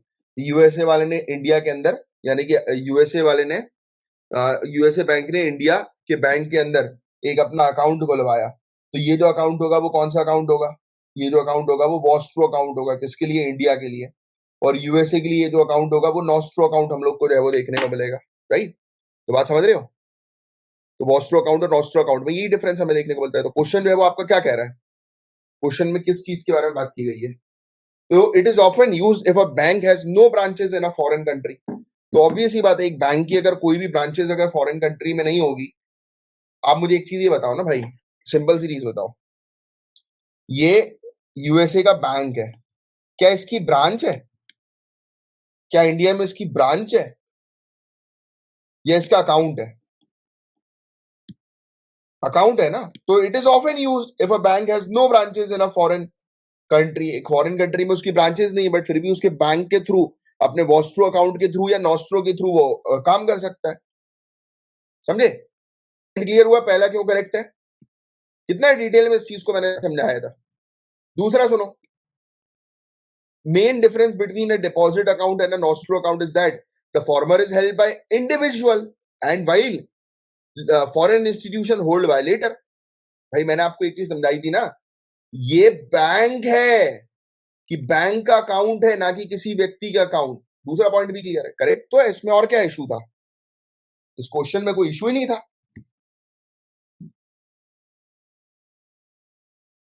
और किसी को कोई डाउट तो पूछ लो। Clear, sorted. साइन ऑफ करूं?